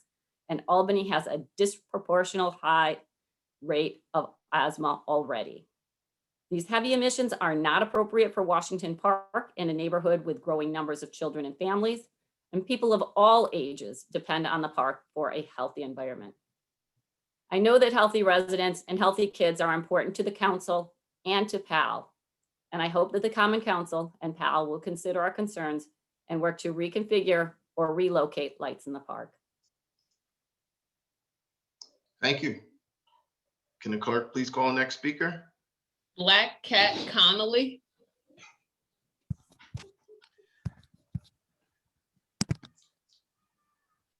Hi, my name is Fern. I am Crystal Fern. I am a resident of Albany at 1312 Grand Street. I am speaking about the proposed ban on tear gas and rubber bullets. I am completely dismayed at the dysfunction of this common council to even understand how to properly make an amendment to a motion. I've seen high school proms run better than what I've seen tonight. The fact that this meeting was 45 or 30 minutes late just because some amendment was rushed forward is an embarrassment. The fact that this amendment is taken over 2 months to even work through when this event happened a year ago is also an embarrassment.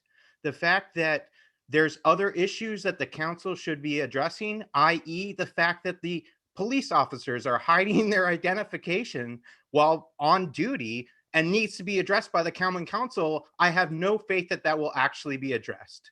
I have no faith that the fact that they self-admitted that they're wearing white supremacist insignias while on duty, and y'all are saying, hey, oh, they'll deal with that. And then a day later, photos of them doing the same thing is happening. And I hear nothing from the common council. That's another embarrassment.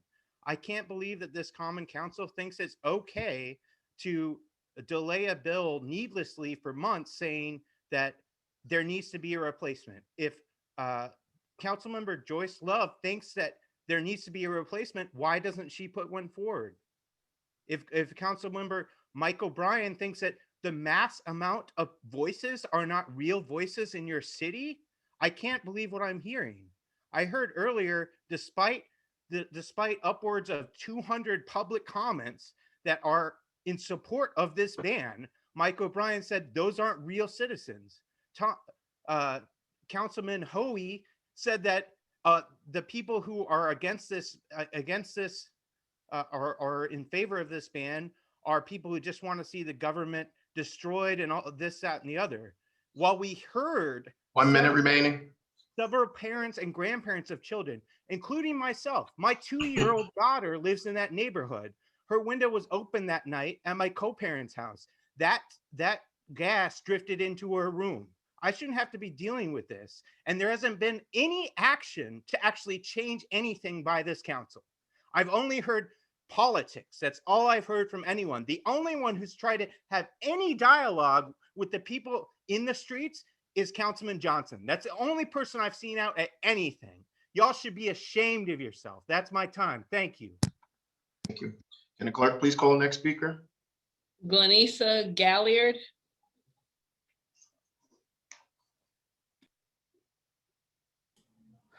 Good evening, council members, and thank you for allowing me to speak this evening. My name is Glenisa Gaillard. I live at 152.5 Clinton Avenue here in the city of Albany. The reason why I'm requesting to speak is because I'm vehemently against the use of tear gas and rubber bullets in the city of Albany. I've attended many of the presentations by city officials, Chief Hawkins, Mayor Sheehan, watched them present here in front of you, watch them online, make presentations to the news, so on and so forth. And in my opinion, I feel that the efforts being put forth are disingenuous, a very bad effort in gaslighting the community, but also lack any type of remorse in causing the negative effects in a community of Black and Brown people. And a lot of these effects are being felt today and dealing with today and may even be lifelong, which you've already heard already, so I won't go too much into that. For me, there's still no clear information regarding Albany Police Department's tear gas policy, most specifically how they define the word riot. And by saying that something is a riot, it has legal significance that allows for excessive means of crowd control and force. But that includes and is not limited to the use of tear gas and rubber bullets. So the public would need to know and should know how riot is being defined by APD and what the repercussions are once they deem something as a riot. So as you all know, the relationship between the police and Black and brown communities is a contentious issue, not just in the city, but also in this country. We in the city of Albany, though, have a unique opportunity to be brave. We have a unique opportunity to be change makers. And you have heard the negative effects of tear gas that tear gas has on people with whom it encounters. I will not belabor that point. I believe it's been eloquently stated from the inception of this law, even up until this evening. But I will offer my opinion, and that is that we should work on the issues causing the mistrust between the community and the policing. I'm really not seeing that work in the way it needs to happen. It's happening in pockets, but not widespread and not spearheaded by APD or this administration. A perfect example is what Attorney Vivas had to encounter in her training and in her position as chair of the CRPB. She should not have been subjected to what she and her staff endured. No one should be. And the fact that that officer felt so comfortable to make the statements that he You have 1 minute remaining. is reflective of the culture of an organization and how they treat communities of color. And there are so many opportunities for both parties to mend this relationship, but there must be a willingness by APD to hold themselves accountable to the community, weed out the bad actors, and apologize when they screw up. Yet that officer spoke disparagingly about people of color, to my knowledge, has yet to apologize and still has a job being paid with my money. Are there good officers? Yes, there are. I've been working with them on some issues. Are there some protesters doing wrong things? Of course, but that does not make what they're saying less meaningful. We really need to think about how we are policing our communities. We really need to think about how the policing are serving our communities. And if they cannot do that, then they cannot be trusted with weapons such as this. So the level of distrust is too much. I'm not seeing how the reward outweighs the risk. So therefore, the use of tear gas and rubber bullets should be banned. Thank you. Very much. Thank you. Thank you so much. Can the clerk please call next speaker? Mark Mishler.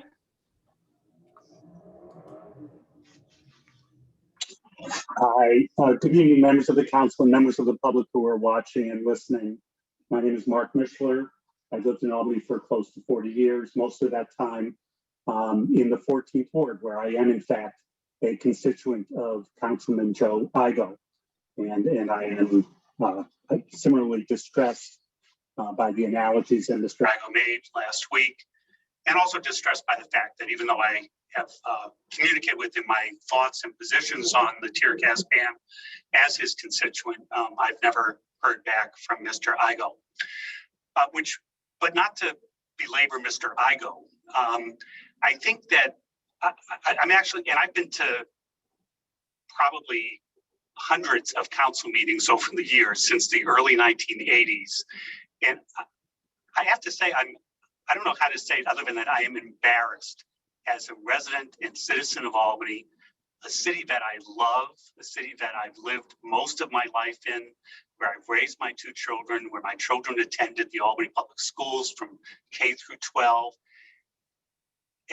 And I felt like I was watching a legislative body that has never met before. Like tonight was the first time you've ever met and tried to pass legislation or tried to consider what your process and procedure is. And I'm really stunned by that. And I urge the members of the council to think deeply and seriously about to whom you all are accountable, which is, as has been said, the people who elected you, the people who live in your wards, the people of the city of Albany, and to think about what accountability means and what your role is.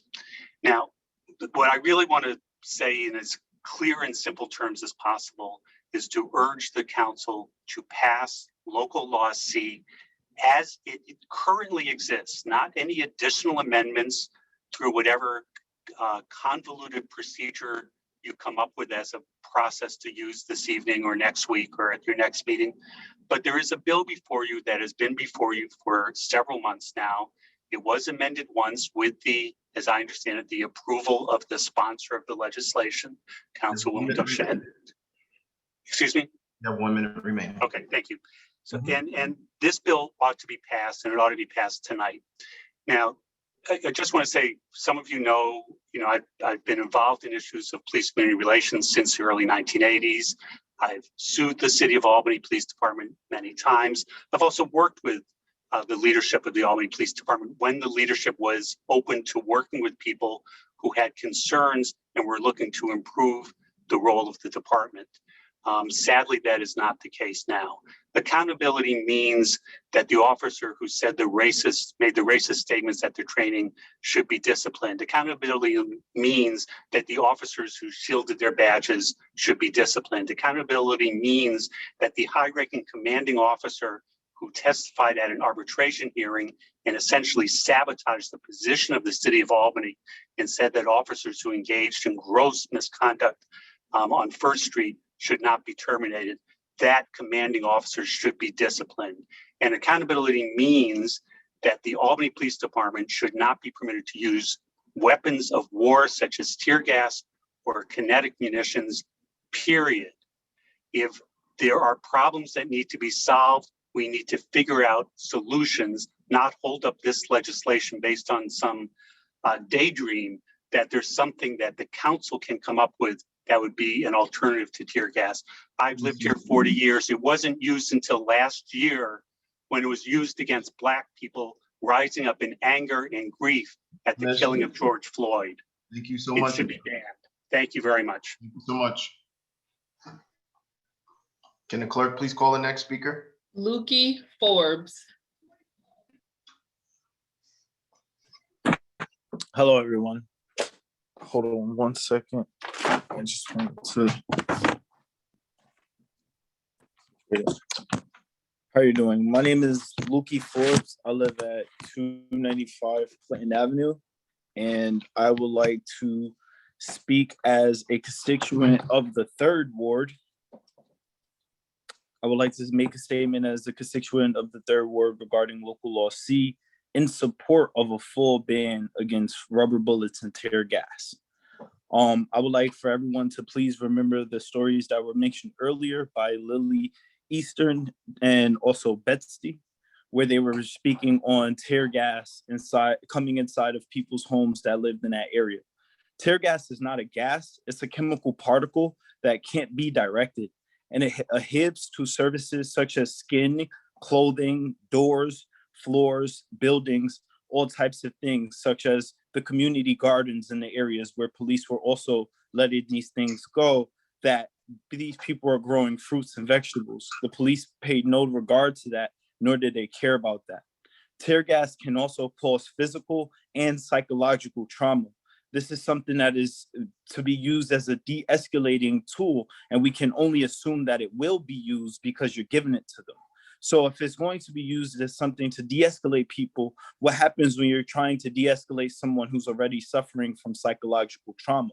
Do you then use this tool that will also cause them to have more psychological trauma? It's crazy to see that our city officials are willing to use a chemical weapon that targets lungs against their own civilians exercising their First Amendment rights during a global pandemic with a virus that targets lungs. The 1925 Geneva Protocols showed how local governments failed their constituents by adopting into their tactics something that the UN would ban. But right now we have the chance to truly move Albany forward by getting rid of this racist tactic. And yes, I say racist tactic because, like everyone pointed out, this has been something, this is Albany, the state capital. We've witnessed thousands of protests, and we've witnessed thousands of encampments happen. Only during the Black Lives Matter protests do we see tear gas and rubber bullets thrown. We didn't see anything like that at Kegs and Eggs, nor did we see any encampment happen where people were beaten with batons and police were allowed to cover their badge numbers and their name tags, and our city officials, their chief of police and their mayor all say that this is valid. They validated them covering their name tags. And like Mark Mishler just brought up, even we see this lack of accountability even where the ranking officer at that scene on First Street, he was also the partner of the killer of Dante. So the person who shot Elazar. So when we're seeing these officers continuously being able to just climb up the ranks after committing heinous crimes, we can't trust them to use these things that you're calling tools to be used for de-escalation, when other people have categorized them as weapons and banned weapons. That's your time. Thank you. Thank you. With that ends public comment period for this evening. We've had our time frame to end public comment. And now we'll move on to minutes from previous meeting. Approval of minutes from previous meeting, Mr. Kimbrough. Thank you, Mr. President. I offer the meeting minutes from our May 3rd, 2021 meeting for approval. There's a second on that motion? There's a second by Mr. Robinson. All those in favor? Aye. Aye. Anyone opposed? Meetings of the minutes approved. Continuing on with our agenda, local laws being held, Ms. Love.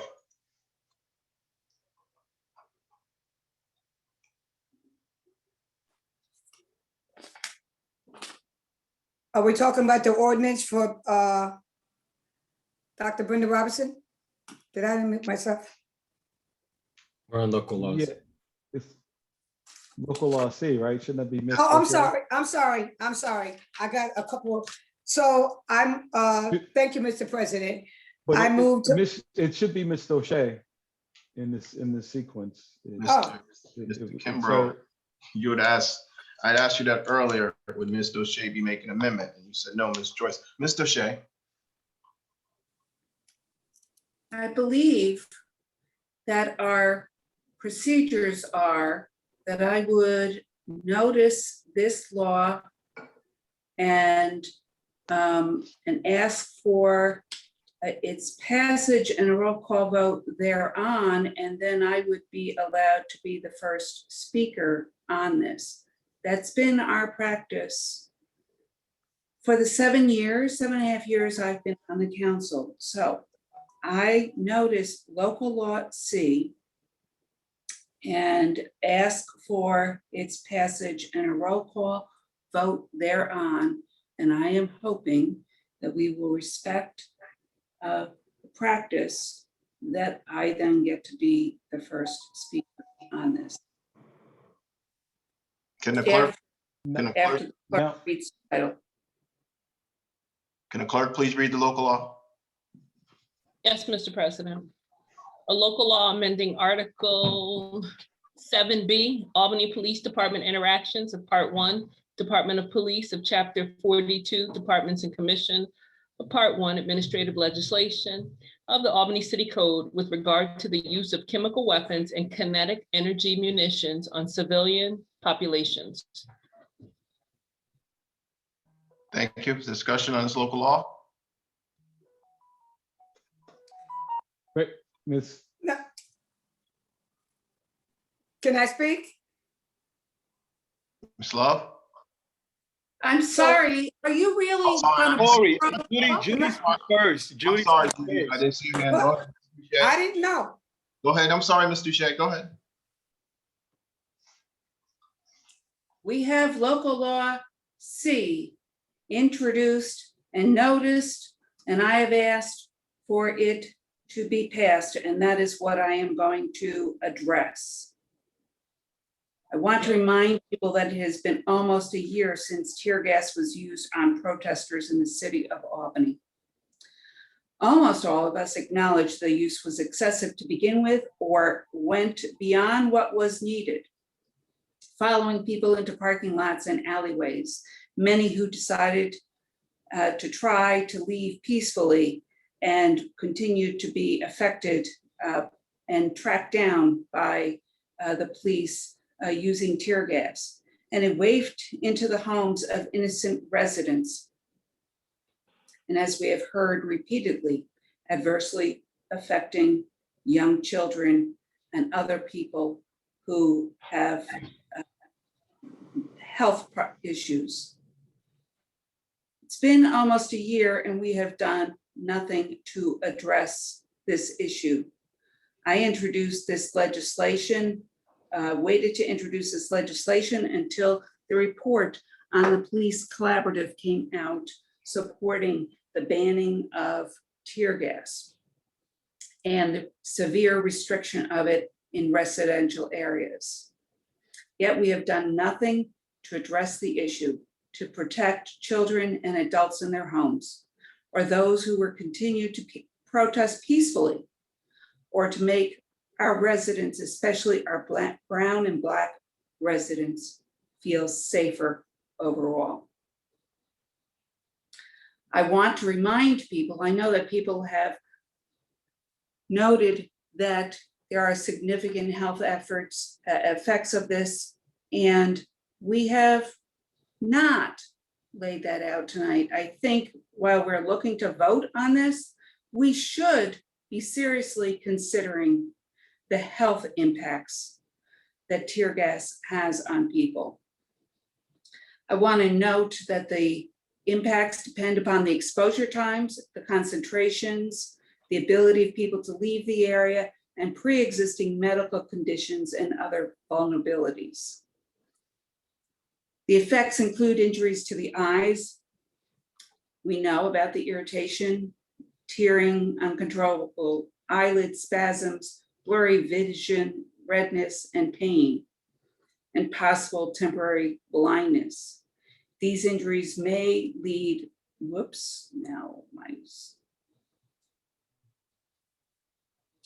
may lead to corneal burns, abrasions, and lacerations that cause permanent eye injuries.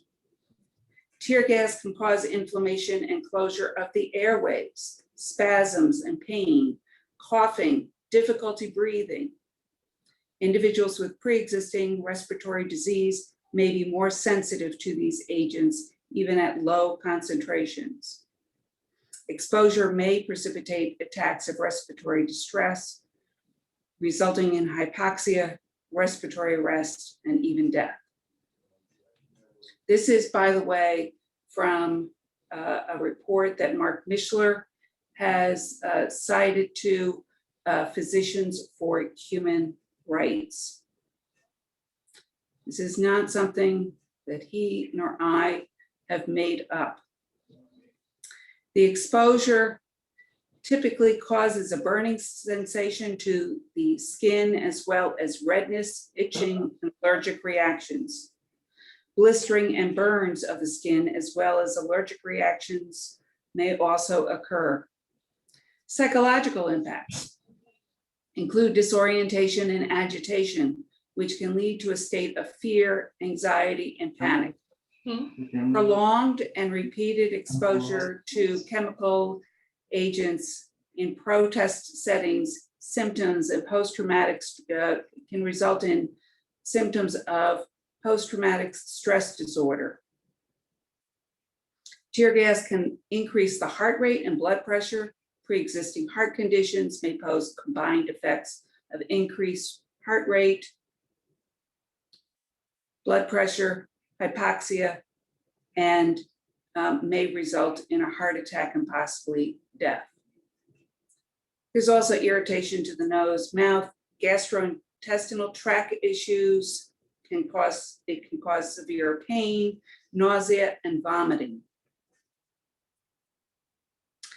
It's also been noted that there can be effects on the pregnancy and the fetus. There are some case reports to suggest adverse effects of chemical agents and reports of miscarriage. Recent investigation by the University of Toronto International Human Rights Program examined the alarming increase internationally of law enforcement use of tear gas against civilians engaged in protest activities, and concluded with a recommendation that the use of tear gas and similar weapons should be banned. I also want to remind people that Councilmember Fahey has introduced a resolution that notes we do not know the long-term effects of tear gas. that there is no federal regulation of tear gas and its contents or release or its concentrations. And she has noted that our police force has used out-of-date tear gas canisters and left them on the streets. How could we possibly not completely ban tear gas and protect our residents and our children and our elderly from such chemicals? People have asked what the alternatives are. I want to emphasize that this was the first time tear gas was used against anyone protesting in the city of Albany in the past 32 years. Alternatives have been used for the past 32 years, and those alternatives can be used now. I want to remind people that the tear gas was used predominantly against Black and brown people in neighborhoods inhabited mostly by Black and brown people. And it was used against people protesting police treatment of people of color, people who have every right to be protesting, every right to be angry. They have a right to protest what's going on across the country with Black and brown men and women being killed by police. They have every right to be protesting what has been going on here in Albany. The city of Albany has settled over 20 civil rights lawsuits in the past 5 years, totaling $1.2 million. That is on average $250,000 for police actions coming out of our budget, out of our taxpayer money that could be better used on other programs. And there are at least another 20 civil rights actions pending that have not yet been resolved, some that are likely to cost the city far more. But the money isn't the important part. The important part is to recognize that those settlements are the result of actions that people are protesting with regard to the treatment of our residents, and especially our residents of color. The alternative to using tear gas is to build a better relationship with the residents of the city, to address the underlying issues that people are protesting about and address them with sincerity, to engage in a dialogue, to engage in creative and compassionate policing, to stop taking a defensive position and acknowledge mistakes. We all make mistakes. Apologize and commit to do better. The Albany Police Department has not acknowledged misconduct with regard to most of these incidents. Then occasionally they do when it's caught on tape and appears on social media or the general media. We've had the chief and the mayor come before us and justify the use of tear gas and other aggressive behavior, calling various incidents a riot, and suggesting that without tear gas, police would be forced to use lethal force or do nothing if there was an insurrection at City Hall. That is a dangerous suggestion for anyone in power to say. The choices are to use lethal force or do nothing. The solution the APD has come up with, their lessons learned, are that they need to purchase better sound equipment so that they can issue the warnings and then post on social media how people are supposed to treat themselves for exposure to chemical agents once they have been released. These solutions assume that everyone participating in a protest speaks and understands English, that they have the ability to depart the area on an expeditious basis, that they can escape an area in which tear gas is being released quick enough to avoid the effects, that the tear gas will not carry into open windows, cars, or onto the streets far removed from the protests. They also assume that people have access to the internet and would think to look up on the Albany Police Department social media page for their kind guidance on how to deal with the police attack on them and the effects of tear gas. That they could even read and comprehend the instructions when part of the effects of tear gas is to disorient them and possibly temporarily blind them. These alleged solutions should be proof positive that everyone on this body and in this city, that the Albany Police Department is not capable of understanding the true impact of tear gas is having on our residents, or to be able to limit the impact on residents and those engaging, to limit the impact solely to those who are engaging in the inappropriate conduct. I note that the police department has also violated their own rules. They've released tear gas without notice and without having an EMT on site. The administration likes to emphasize that a lot of other people who have been arrested in protests have not been Albany residents. I really am not sure how this is supposed to make it okay or justify or decide that it's right for the police to use tear gas on Albany residents who are also participating in these protests peacefully. And its use in residential neighborhoods where it can affect residents, children, the elderly, and people whose health conditions make them compromised. I also want to remind everyone that the banning of the limitation of tear gas was part of the police reform collaborative twice, 2 different working groups. And people can pick apart the language that was used, but the reality is the work group on policies, standard operating procedures, and general orders said the recommendation is to restrict the use of tear gas in heavily populated, dense neighborhoods and look for safe and effective alternative measures which will allow for the efficient disbursement of unauthorized mass gatherings. Since virtually all of our neighborhoods, every place in the city has residents nearby, I don't know how you reach the conclusion that that is essentially calling for an outright ban on tear gas. The other group that was not supposed to consider tear gas, I'm told, is the work group on police department functions. I don't know how controlling crowds is not a part of police department functions. I think it was completely appropriate for this group to talk about these kinds of issues. And they came up with a goal to eliminate the use of tear gas and decrease the militarization of the police force.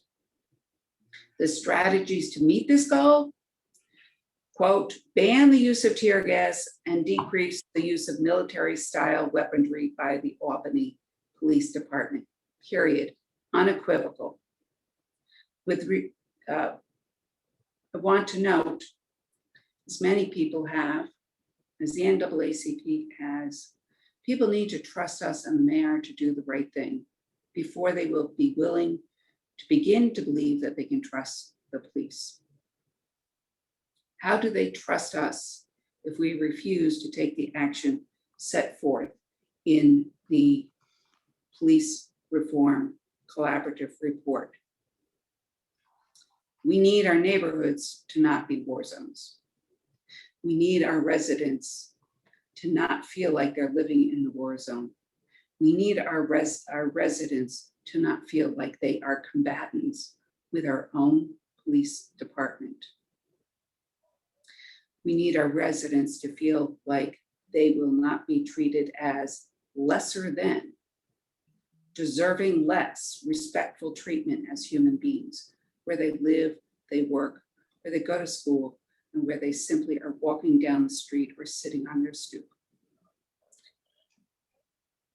It's time to put down the weapons and be willing to engage in the real dialogue that can bring about peace to our city and make both our police and our residents begin to trust one another and feel safer in their work, in their homes, in their neighborhoods.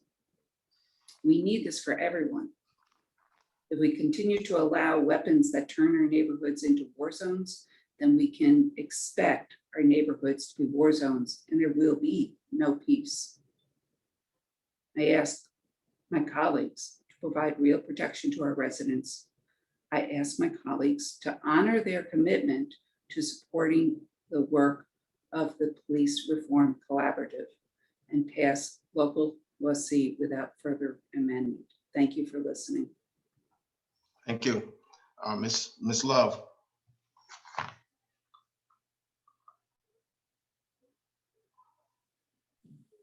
Thank you, Mr. President.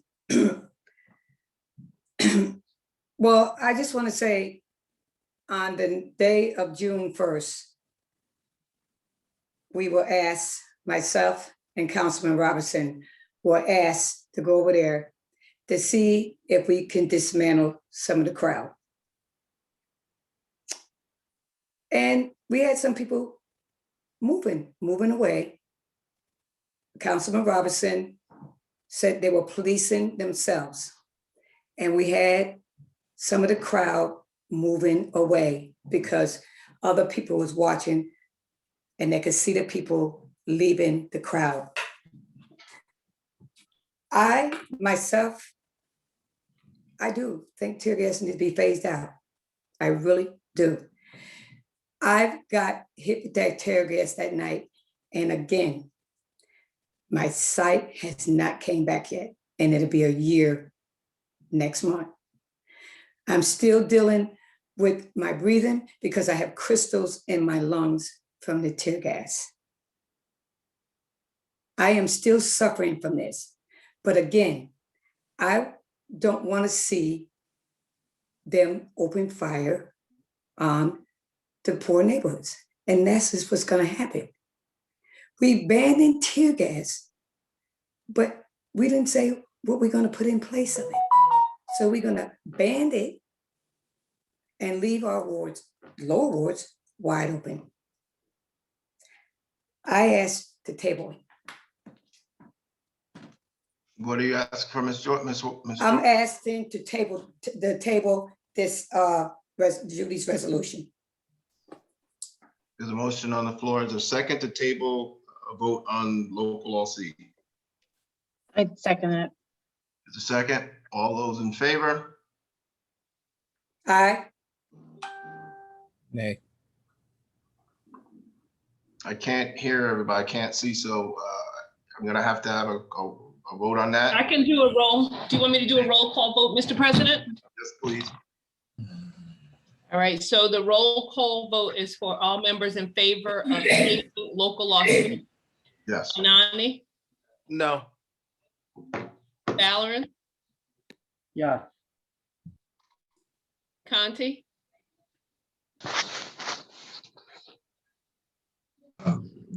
Yes. that was a yes vote in favor of tabling. Yes. Doshette, No. Fahey, Yes.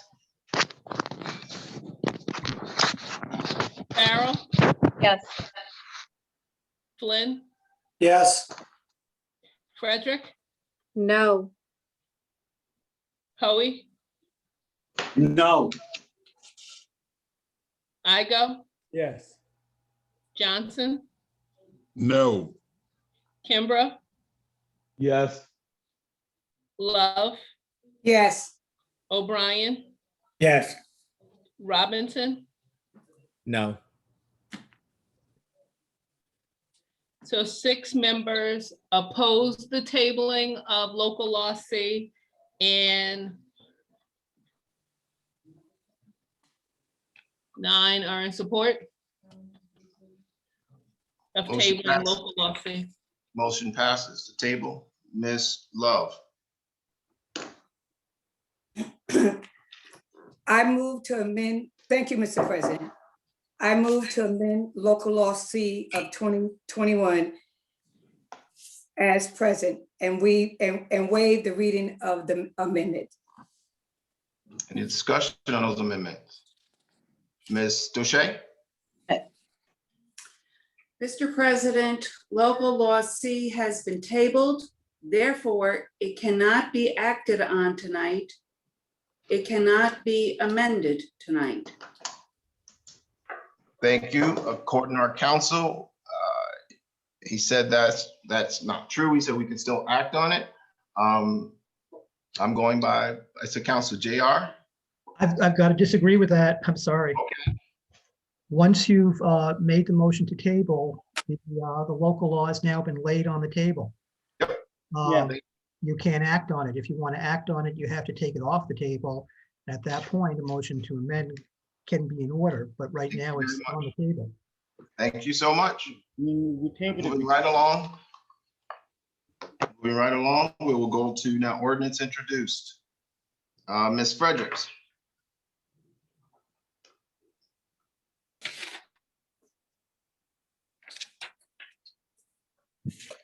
Okay, I don't even.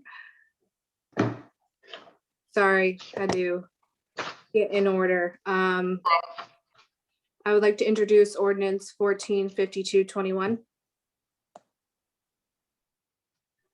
Can the clerk please read the ordinance?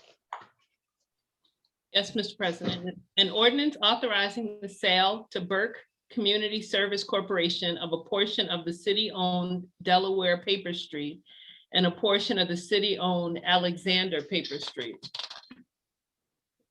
Mr. Kimbrough? Yes, thank you, Mr. President. There'll be a referral to Finance Committee. Thank you. Before I move on with the next ordinances, I like to do reports of standing committees. Ms. Flynn, sorry, call you Jack. Mr. Yes, Flynn. I'd like to, Parks and Rec Committee will meet Wednesday at 5:30 to discuss the summer programs for our kids. Thank you. Ms. Fahey, Thank you. The Planning Committee will meet tomorrow, Tuesday, May 18th, to discuss amendments to the USDO. We will also be meeting the following Tuesday, May 25th, to discuss Ordinance 1681-19 concerning the approval process for small cell wireless facilities, and Resolution 384221 that concerns franchise agreement for Singular, and or Resolution 374221 regarding a franchise agreement for Verizon. Thank you. thank you, Mr. O'Brien. Thank you. The combined committee regarding expanded recreational uses of the Capitol Hills Golf Course will meet on Monday, the 24th of May. Thank you, Mr. O'Brien. Mr. Kimbrough? Yep. Thank you, Mr. President. The Public Safety Committee will meet on May 27th to discuss the Albany Citizens Police Academy. Thank you. Mr. Igo? Mr. President, the Law, Buildings and Codes Committee met twice last week. May 10th, we took up local law F and G. And no, I'm sorry, on the 10th, we took up local law H and I. And on the 13th, I believe we took up local F and G. And we're waiting for another meeting to be scheduled. Is that correct, Ms. Clerk? Danielle? Yes, Mr. Chair. Okay. That you are working on scheduling for both of those? Yes, we sent out an email asking for availability for June 10th and June 14th. And we're waiting on all the responses to come in from committee members and sponsors of the legislation. Okay, will you please get back to her, everybody? Thank you. Thank you. Seeing no other hands for reports for outstanding committees, continue on an ordinance introduced. Mr. O'Brien. Thank you. I notice ordinance 15.5221 for purposes of introduction. Can the clerk please read the ordinance? An ordinance amending Article 3, pavement openings of Chapter 323, streets and sidewalks of the Code of the City of Albany in relation to the opening and repair of sidewalks, streets, and other pavements. Mr. Kimbrough? Yeah, thank you, Mr. President. There'll be a referral to the General Services Committee. Thank you. Continue on with ordinance introduced. Ms. Love?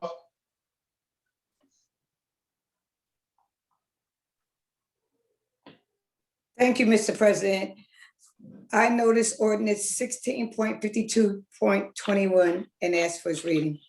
Thank you. Can the clerk please read the ordinance? An ordinance authorizing the sale to Dr. Brenda Robinson of the city-owned property located at 23 Lark Street. Mr. Kimbrough? Thank you, Mr. President. There'll be a referral to the Finance Committee. Thank you. Unless I missed one, Mr. Kimbrough? The rest of the ordinances on the agenda are held. Thank you, sir. Yeah, okay. Moving on to resolutions introduced, Mr. Conti.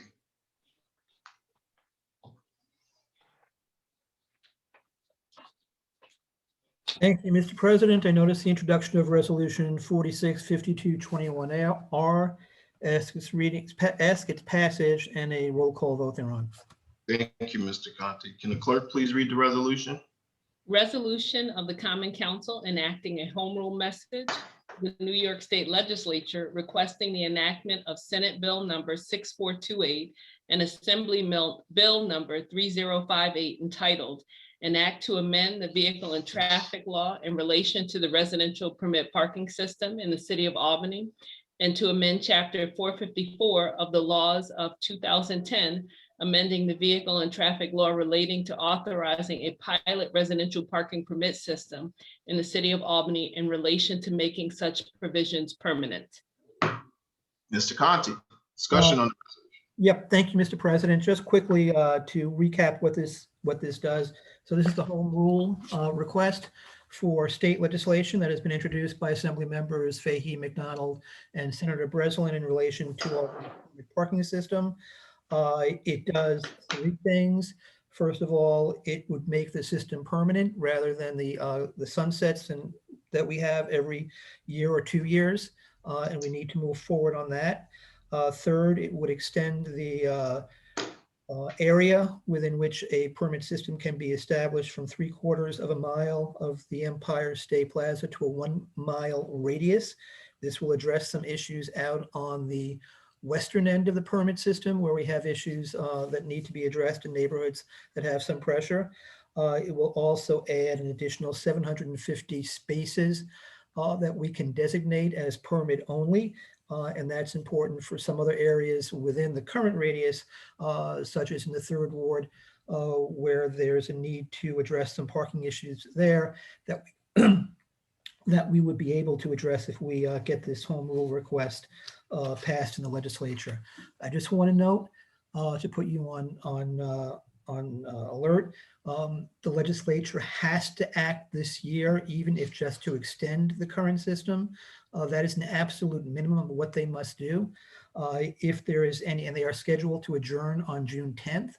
If there is any change in this legislation that we're requesting, it require us to adopt another home rule message. So we might, depending on how this goes, we might need to come back on special meeting or something to try and deal with that. But we need the legislation to do at a minimum to extend the current system this year. We also do need these additional modifications that will help address some issues within our area. It's not going to be an easy lift, but hopefully we will have some progress and success in trying to move this forward. So appreciate your support. Thank you. Thank you.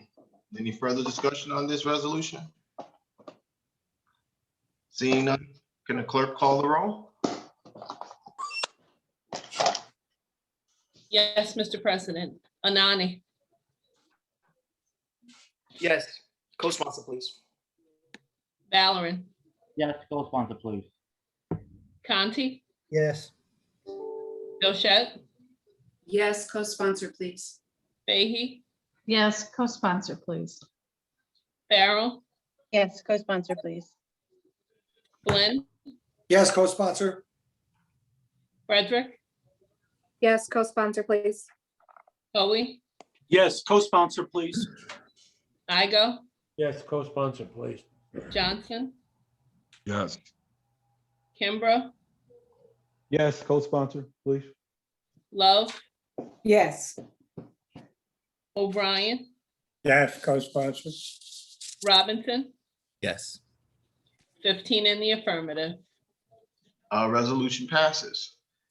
Ms. Fahey, Thank you, Mr. President. I noticed Resolution 475221R and ask for its introduction. can the clerk please read the resolution? Yes, Mr. President. Resolution of the Common Council of the City of Albany requesting immediate action by our state and federal officials to undertake a thorough and complete evaluation of the use of chemical gas on individuals by law enforcement and determine whether to ban its use. Well, Mr. Kimbrough, Thank you, Mr. President. That'll be held. thank you. Mr. Kimbrough, Yes, thank you, Mr. President. I'd like to add resolutions 485221R and 495221R by majority consent. is there a second on that? Second. Thank you, Ms. Duche. All those in favor? Aye. Aye. Motion passes. Ms. Duche, Thank you, Mr. President. I notice resolution 48.52.21R and ask for its passage. thank you. Can the clerk please read the resolution?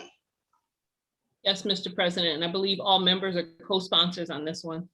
Resolution of the Common Council honoring Luigi and Kathy Sonato on the successful operation of their well-loved business, Sonato's Market, for over 40 years and wishing them well on the occasion of the closing of their business and retirement.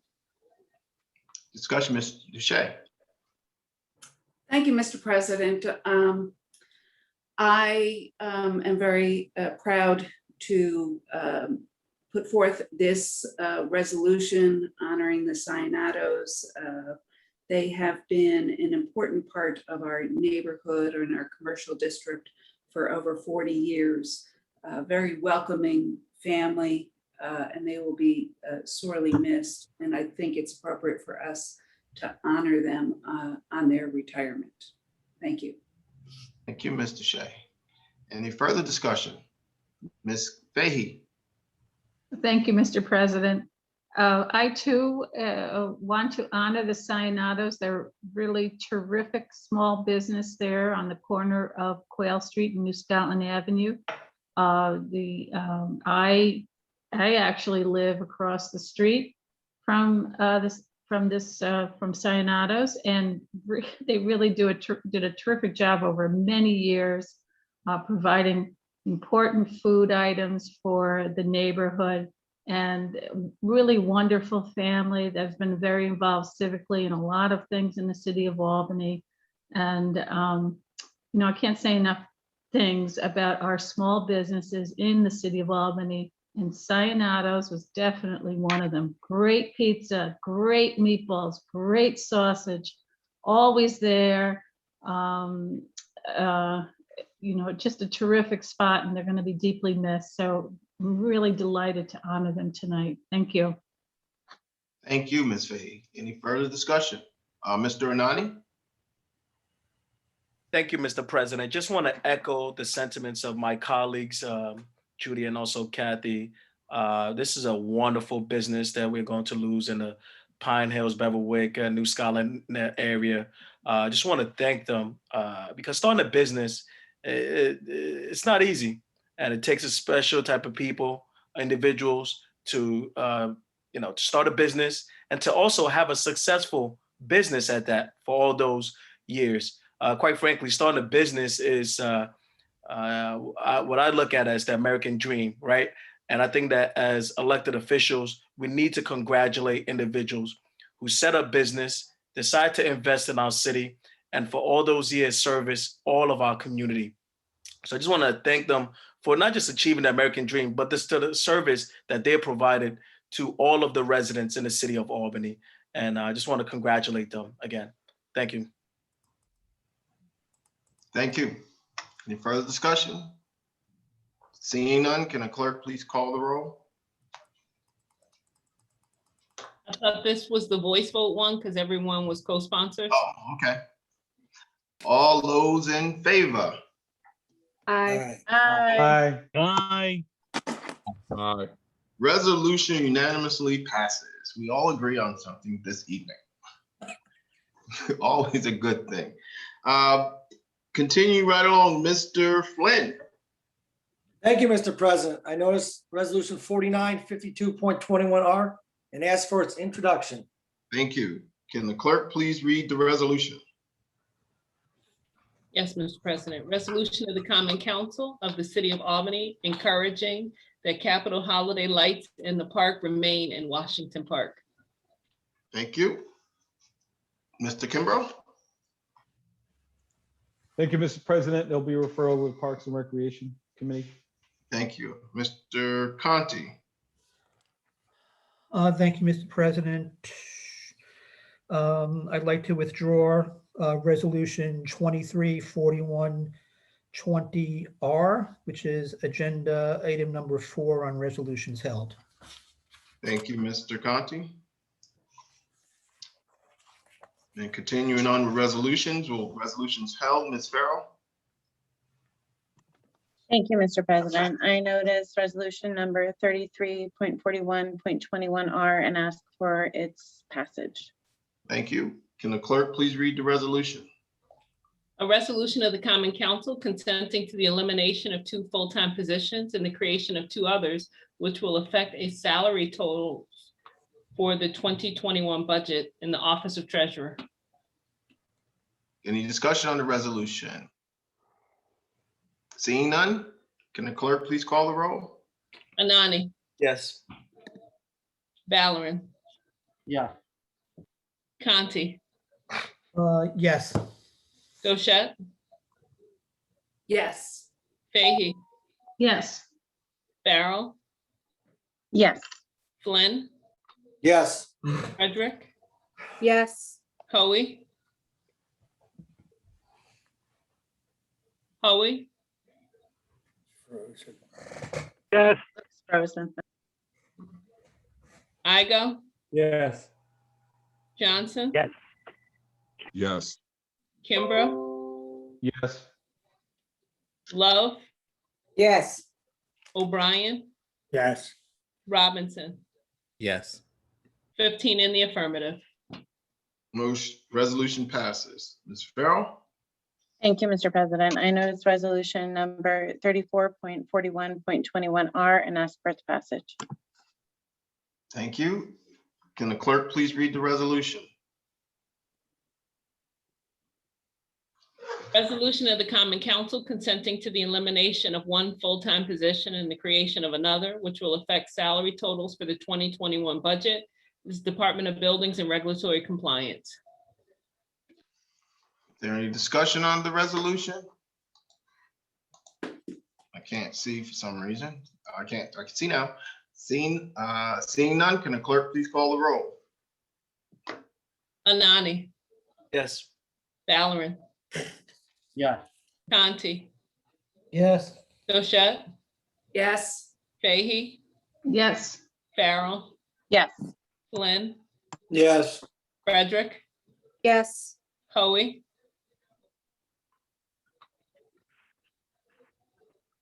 Yes. Igo, Yes. Johnson, Yes. Kimbrough, Yes. Love, Yes. O'Brien, Yes. Robinson, Yes. 15 in the affirmative. Resolution passes. Mr. Kimbrough? Yes, Mr. President, thank you. There's nothing further. I move we adjourn. We have Commissioner of Deeds. Oh, I didn't see I have a that. resolution. I have a resolution. Hold on. We'll deal with the Commissioner of Deeds first. Miss Farrell. Thank you, Mr. President. I noticed the following persons be hereby appointed Commissioner of Deeds for the City of Albany for the term ending at December 31st, 2022, and waive the reading of the names. Thank you. All those in favor? Aye. Aye. It passes. Ms. Love, what do you mean you have a resolution? Sorry, I thought I had the resolutions for the Garlands. Oh, no. Yeah, I see it now. It's got to go to the committee. Yeah, come in. Yeah. Mr. Johnson. So is this miscellaneous? Yes, Mr. Johnson. I'm just actually, I want to be clear. This is the miscellaneous part of the, If you like to say something, yes, it will be. okay, yes. Thank you, President. Oh, man. Tonight, this was one of the weirdest energy presented in this meetings in 4 years. We hear people speak against the use of, double talk. And, like we saw coaching. I mean, if you watch historically, people have followed Judy, sometimes to jump off a mountain because they knew Judy wouldn't ask them to do something that was going to be dangerous to them. I think that the initial reluctance was because Judy was the sponsor and it didn't happen in her neighborhood. But if you follow Judy in the positions and the stance that she has been taking long before July 1st, this is nothing new to Judy. And so I just feel bothered. I feel bothered because, it was a lot of political playing tonight. And, it's sad because it came at our people's expense. And, when I had to sit there and constantly hear my cousin's name used in, for or against something, that's not fair to our family who lives day to day with the loss of Dante Ivey. I will never, ever, ever conduct myself as I've seen it today. And if that means that I won't get reelected, I'm okay with that, because I'm going to always side with the people. When the people are clear cut, it's a no brainer. And tonight, what we saw is educated folks manipulating the system to prolong something because they didn't want to be held accountable. They're protecting someone. They're protecting the mayor because the mayor ultimately doesn't want to have to vote this down.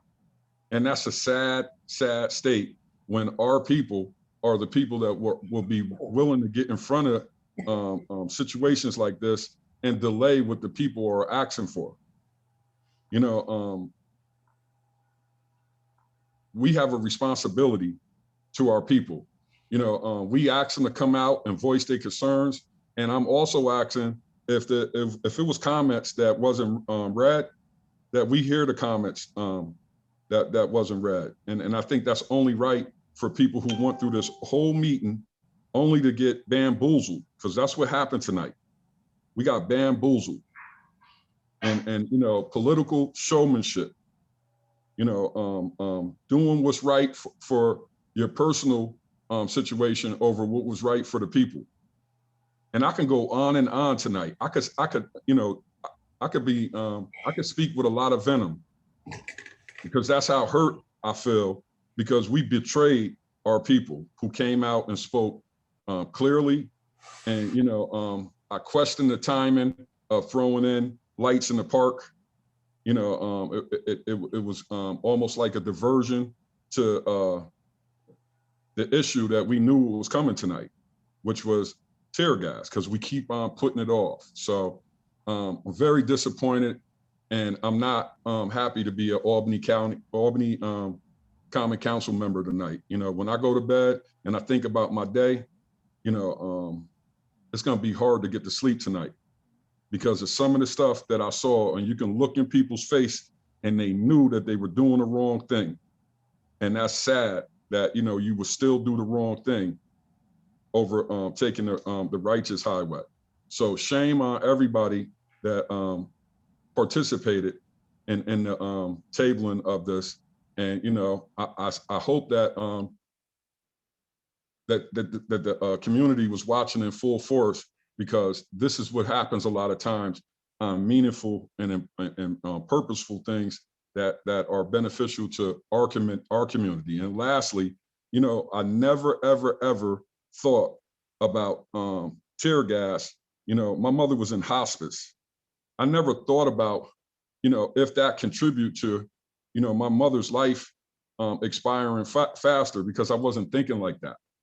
But after listening to, you know, the doctor speak, you know, maybe that factored into my mother's life ending on June 1st.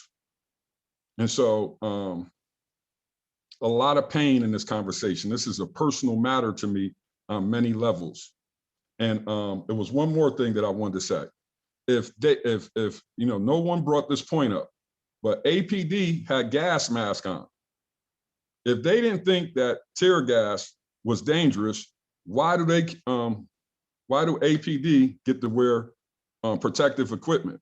If there's nothing wrong with, you know, it's no harm, if it's not harmful, why do they get to wear protective equipment, but the community residents don't?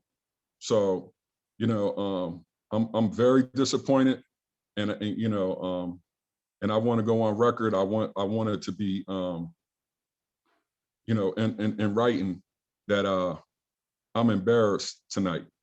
Thank you. Love? Or is it? Thank you, Mr. President.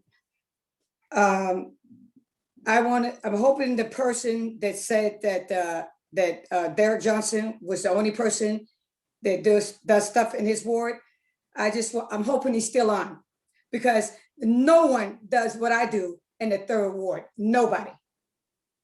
I'm in my ward 6 days a week handling problems. And right now, I'm helping Faye Andrew do outreach in my community so people can fill out their forms to make repairs on their home. I'm sitting in people's homes for 2 hours, filling out paperwork. And when the paperwork ain't right, I gotta go back and do it after Faye look at it and I got it back. Now I gotta go back and spend another hour. So can't nobody tell me that Sister Love don't do nothing in their neighborhood, because I do a lot. Matter of fact, I go above and beyond. And then far as like the tear gas thing, honestly, I am against tear gas. But again, nobody came up. We had all these speakers on. Ban tear gas, ban tear gas. But no one came up with a right solution and what replacing banning tear gas. Again, you got some crazy officers out there, and let's face it, Officer Luke Deere, AKA Chucky, how he broke the people's door down and the other officers just stood by and watched. So you only got one officer that make a dumb move and then everybody else following him. And then far as like what the other guy said about the officers covering their badge, the chief explained that because they were getting threatened. Their families were getting threatened. People don't realize what's really going on out there. Ain't nobody sitting here and want to just say, oh, let's ban tear gas. And my ward, my people were texting me. Girl, don't you ban tear gas yet. Find a solution. I have best friends' kids on the police force. I have retired troopers. They're saying, Sister Love, what are you gonna do? I can go on and on too. But one thing I do know, I do a lot in my neighborhood. I'm in it 6 days a week. Thank you. Point of information, you misgendered me 3 times. My pronouns are literally in.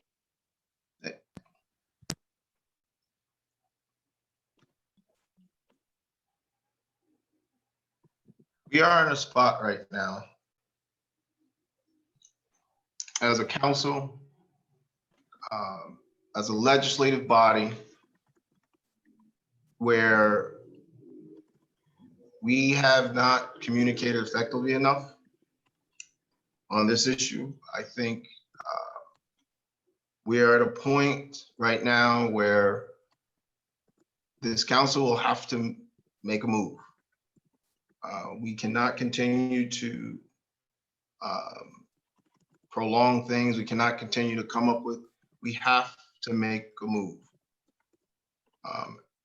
When we talk about police reform, when we talk about changing the dynamics, when we talk about what we'd like to see, we have to make a move. And so what I would like council members to really think about is we have to be ready. We can no longer sit back and try to figure out. Ms. Duche has been clear on her amendments, no amendments. I think other council members have been clear that certain amendments that have been added is not appropriate, is not there. And so we cannot make a move. I think this council owes it to the city, to your constituents, to have an up and down vote on this. I believe that. And so council members, we don't have another meeting for another 2 weeks, I believe.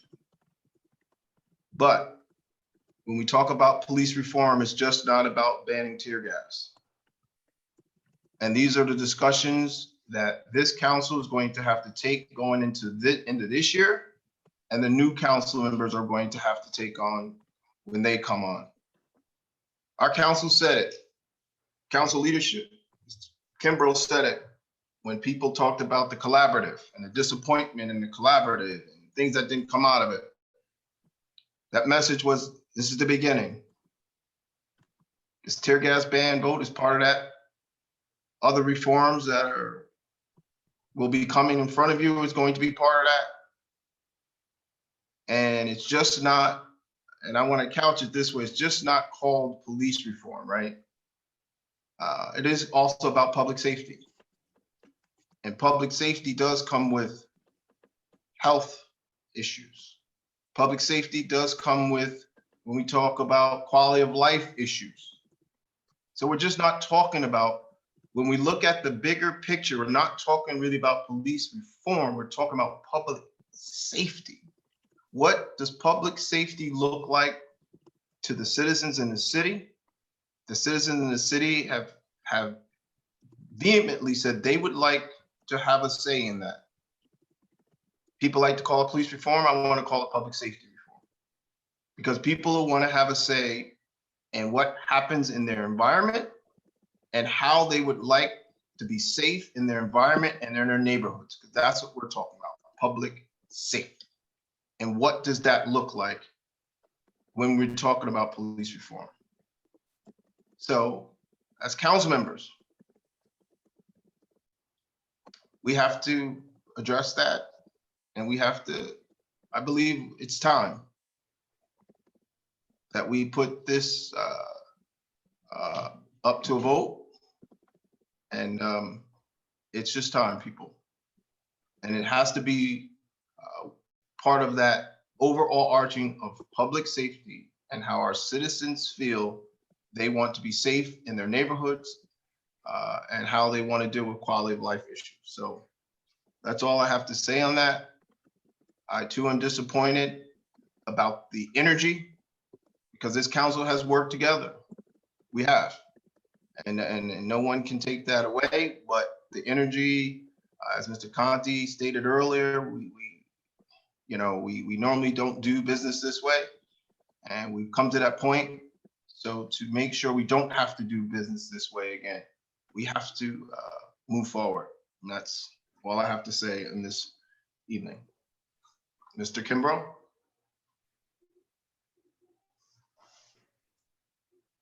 Did we do the Commissioner of Deeds? Yes, we did. We did? Okay, I'm lost. Motion to adjourn. All those in favor? Second?